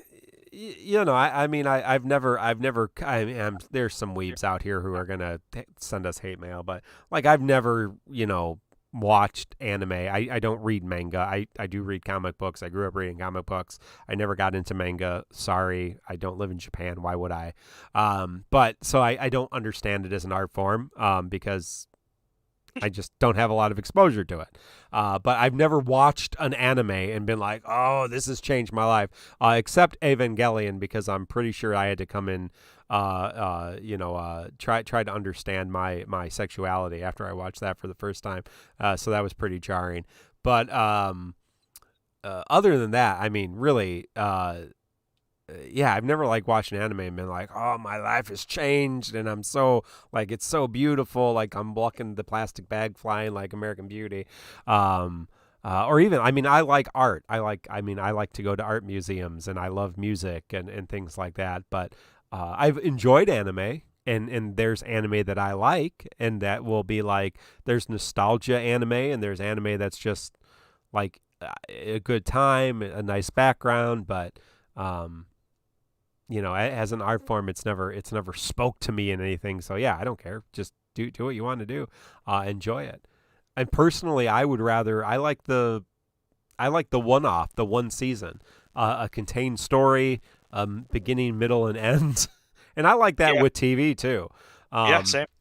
I get, I cannot watch the dumb DC shows. And that started with Smallville, and I watched all Smallville because they just go on and on. I love Supernatural, but I haven't watched Supernatural in like 6 seasons because and I understand I'm watching like season 17 of Grey's Anatomy, but that's just something my wife and I would do. So, right. I'm not, like I wouldn't necessarily do that by myself. Yeah. And you invest in the characters, and I get that's why you can watch One Piece for 900 episodes, because you've invested in the characters and you like that. But yeah, I mean, I like, I do enjoy Cowboy Bebop. Outlaw Star is my favorite anime. It's stupid. It's off the wall. It's ridiculous, but it's fun. And I can watch it in an afternoon. I can literally, if I'm having like I can sit down if I have a day off, the family's left, or, I just want to take the day. I can sit down and I can watch it all in a day. And I like it. RVK, I do love Trigun. You'll probably see a theme. I like space westerns. So I own Trigun. I own Outlaw Star. I own Cowboy Bebop. But yeah, those kind of shows. Obviously, I like vampires, so I own Hellsing as well, and Big O, because I like Batman. But and of course, the Final Fantasy anime. That's the best. Final Fantasy Unlimited, the best anime of all time. So if you want to talk about real art, let's talk about art for a second, because you have to Record of the Lotus War, it's classic. But I've never seen Outlaw Star. It's like Outlaw Star is like Cowboy Bebop if Cowboy Bebop didn't take itself seriously. So just completely off the wall. There's literally a cat girl. There's an android, cat girl, a samurai lady, a little boy, and the main character who has a gun, a magic gun. So it's got everything you want. It's all your favorite weeby stuff. I am enjoying the Final Fantasy XIV anime, The Adventures of Hildebrand, the zombie inspector. So I assume you have all watched that to its conclusion, and I skipped it all. You skipped it all. It's literally I don't know. I don't because my friend Ryan goaded me into playing it. But yeah, if you're not familiar, there's literally a sub quest of side quests that are literal animes. I mean, they're actual animes in the you very rarely actually fight anything. There was one dungeon in like the first 3 episodes. I guess they did this as a way to play with the emotes and the facial expressions and all that kind of stuff. But this is the kind of stuff that gets added in the filler patches. Yeah. Yeah. But when Endwalker drops, there's not going to be a new Hildebrand quest. But when it's doing the patches in between, that's when you'll see them. Yeah. They're pretty. Oh yeah. No. Yeah. I'm just talking about the quests, which literally are more. It's more cutscenes than it is actual content. That's what I mean. Yeah. And it has the dumb anime font and the next time splash. Yeah. So to catch up on that, you're right. A job is a job, money is money, and I've seen like showrunners say that before, right? Like, why not keep it running? These are people's jobs and livelihoods on the line, right? So I kind of get it, but the reason I said I don't see a long-running anime as respectable is because, like I said, it's less competition, and anime is very formulaic and cookie cutter in nature, more so than a lot of other TV genres. And man, I mean, I got to step back and look at myself for a second, but like if you were a big fan, let's say you're a huge One Piece fan, and again, I've seen about 4 episodes of One Piece. I do know some huge One Piece fans. So let's say you're a huge One Piece fan and you try to get me, your friend, into One Piece. I mean, can you do that to another human being and be like, "Oh man, you gotta watch One Piece." Oh wow, okay. Like, how long is it? Well, it's 1,000 episodes. Now I'm gonna step back and say, I'm a Star Wars fan, right? So, you want to get into Star Wars? Well, do I have to watch all 12? No, I would say watch the original 3 movies, and then if you want more, watch some of the other ones. But and Marvel the same way. Do I have to watch all 23 Marvel movies? Watch the Avengers, and if you like them, watch some other ones. It doesn't really matter. Yeah, like you can, you don't have to watch all of them. And people will say that with One Piece. Oh, just skip half of, and then you have to like have complex equations to figure out which episodes you watch and which episodes you don't, and everyone's got their own list. It's worse than Bible canon, like figuring out which books went in and which. I mean, there should be like a whole council determining which one. But yeah, when you're like, you really want to share something with somebody and be like, oh, by the way, Final Fantasy 14 is kind of like that, right? Oh man, get into Final Fantasy 14. How long will it take to catch up? 900 hours. It will probably take 6 months for you to catch up. But you can pay several $100s and just skip everything. That's horrible. No one should tell their friend. Now that you put it that way, FF14 is basically the One Piece of MMOs. It's the One Piece of MMOs. I've never liked that story has been mandatory and that gameplay is locked behind story. I have never liked that. I know a lot of the FF14 weebs are like, story is the whole point. No other MMO makes you do every expansion story in chronological order to play the game. No other fucking game does this. You can hop into WoW, jump right into the newest expansion, or go to the old ones, do whatever you want to do. The fact that FF14 railroads you so hard, and it is mandatory for you to do 1,000,000 fetch quests to get to the raids, is the dumbest fucking shit. Only and again, just like DFFOO fans, FF14 is the first MMO for a lot of people. So this is like if I wanted to play Mario and I had to watch 50 hours of fucking cutscenes for like 3 hours of gameplay. That's my least favorite part about FF14. Anyone who says don't skip the story, you need to experience it in full, you grew up on too much anime. A lot of this shit is filler. A lot of this shit is not only not important but completely forgotten in the future. This is garbage. No. Yeah, I skip almost every cutscene, and just hope my friends tell me where I need to go when I need to be there. But I don't skip cutscenes. I watch you play, Mark. No, I know. But yeah, I do spend several hours making sure that my character's glamour is correct and matching. So that's what's really important. Fashion shows. I've dropped a few bucks in that dumb game. So let me tell you. I think before they patched it, the Titan quest line was like 25 hours. Wow. And it was 25 hours of walking back and forth, Yep, collecting food ingredients. I was like, how can any sane non-weeb person really say that this is necessary for people to enjoy the game? right. Drives me fucking nuts. Mario lore important for the upcoming Mario movie. Yep. I feel like all good media. I'm half and half on Marvel, but like you could watch a Marvel movie standalone for sure. Yeah, they all. You can jump into any of the movies standalone, even if they're sequels. Even Endgame. I mean, obviously that would be the most. Those last two, but they are their own movies. I mean, they do. Again, they have a beginning, middle, and end. So.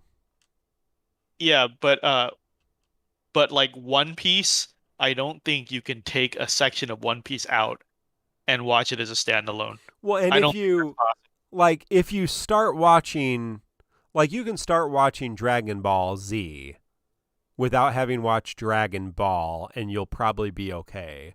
But would you watch Dragon Ball Super and still be connected to it if you hadn't watched Dragon Ball Z? And in One Piece, again, I haven't watched One Piece. Sinewave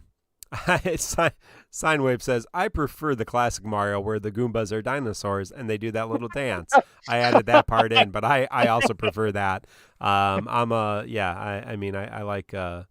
traditionalist. I like the Goomba dance. But could you say like, oh man, just start watching the most recent season of One Piece and you'll be fine. But you'll have no connection to any of those characters and understand nothing that's going on, right? The plots are too interconnected. Yeah. It's like Kingdom Hearts.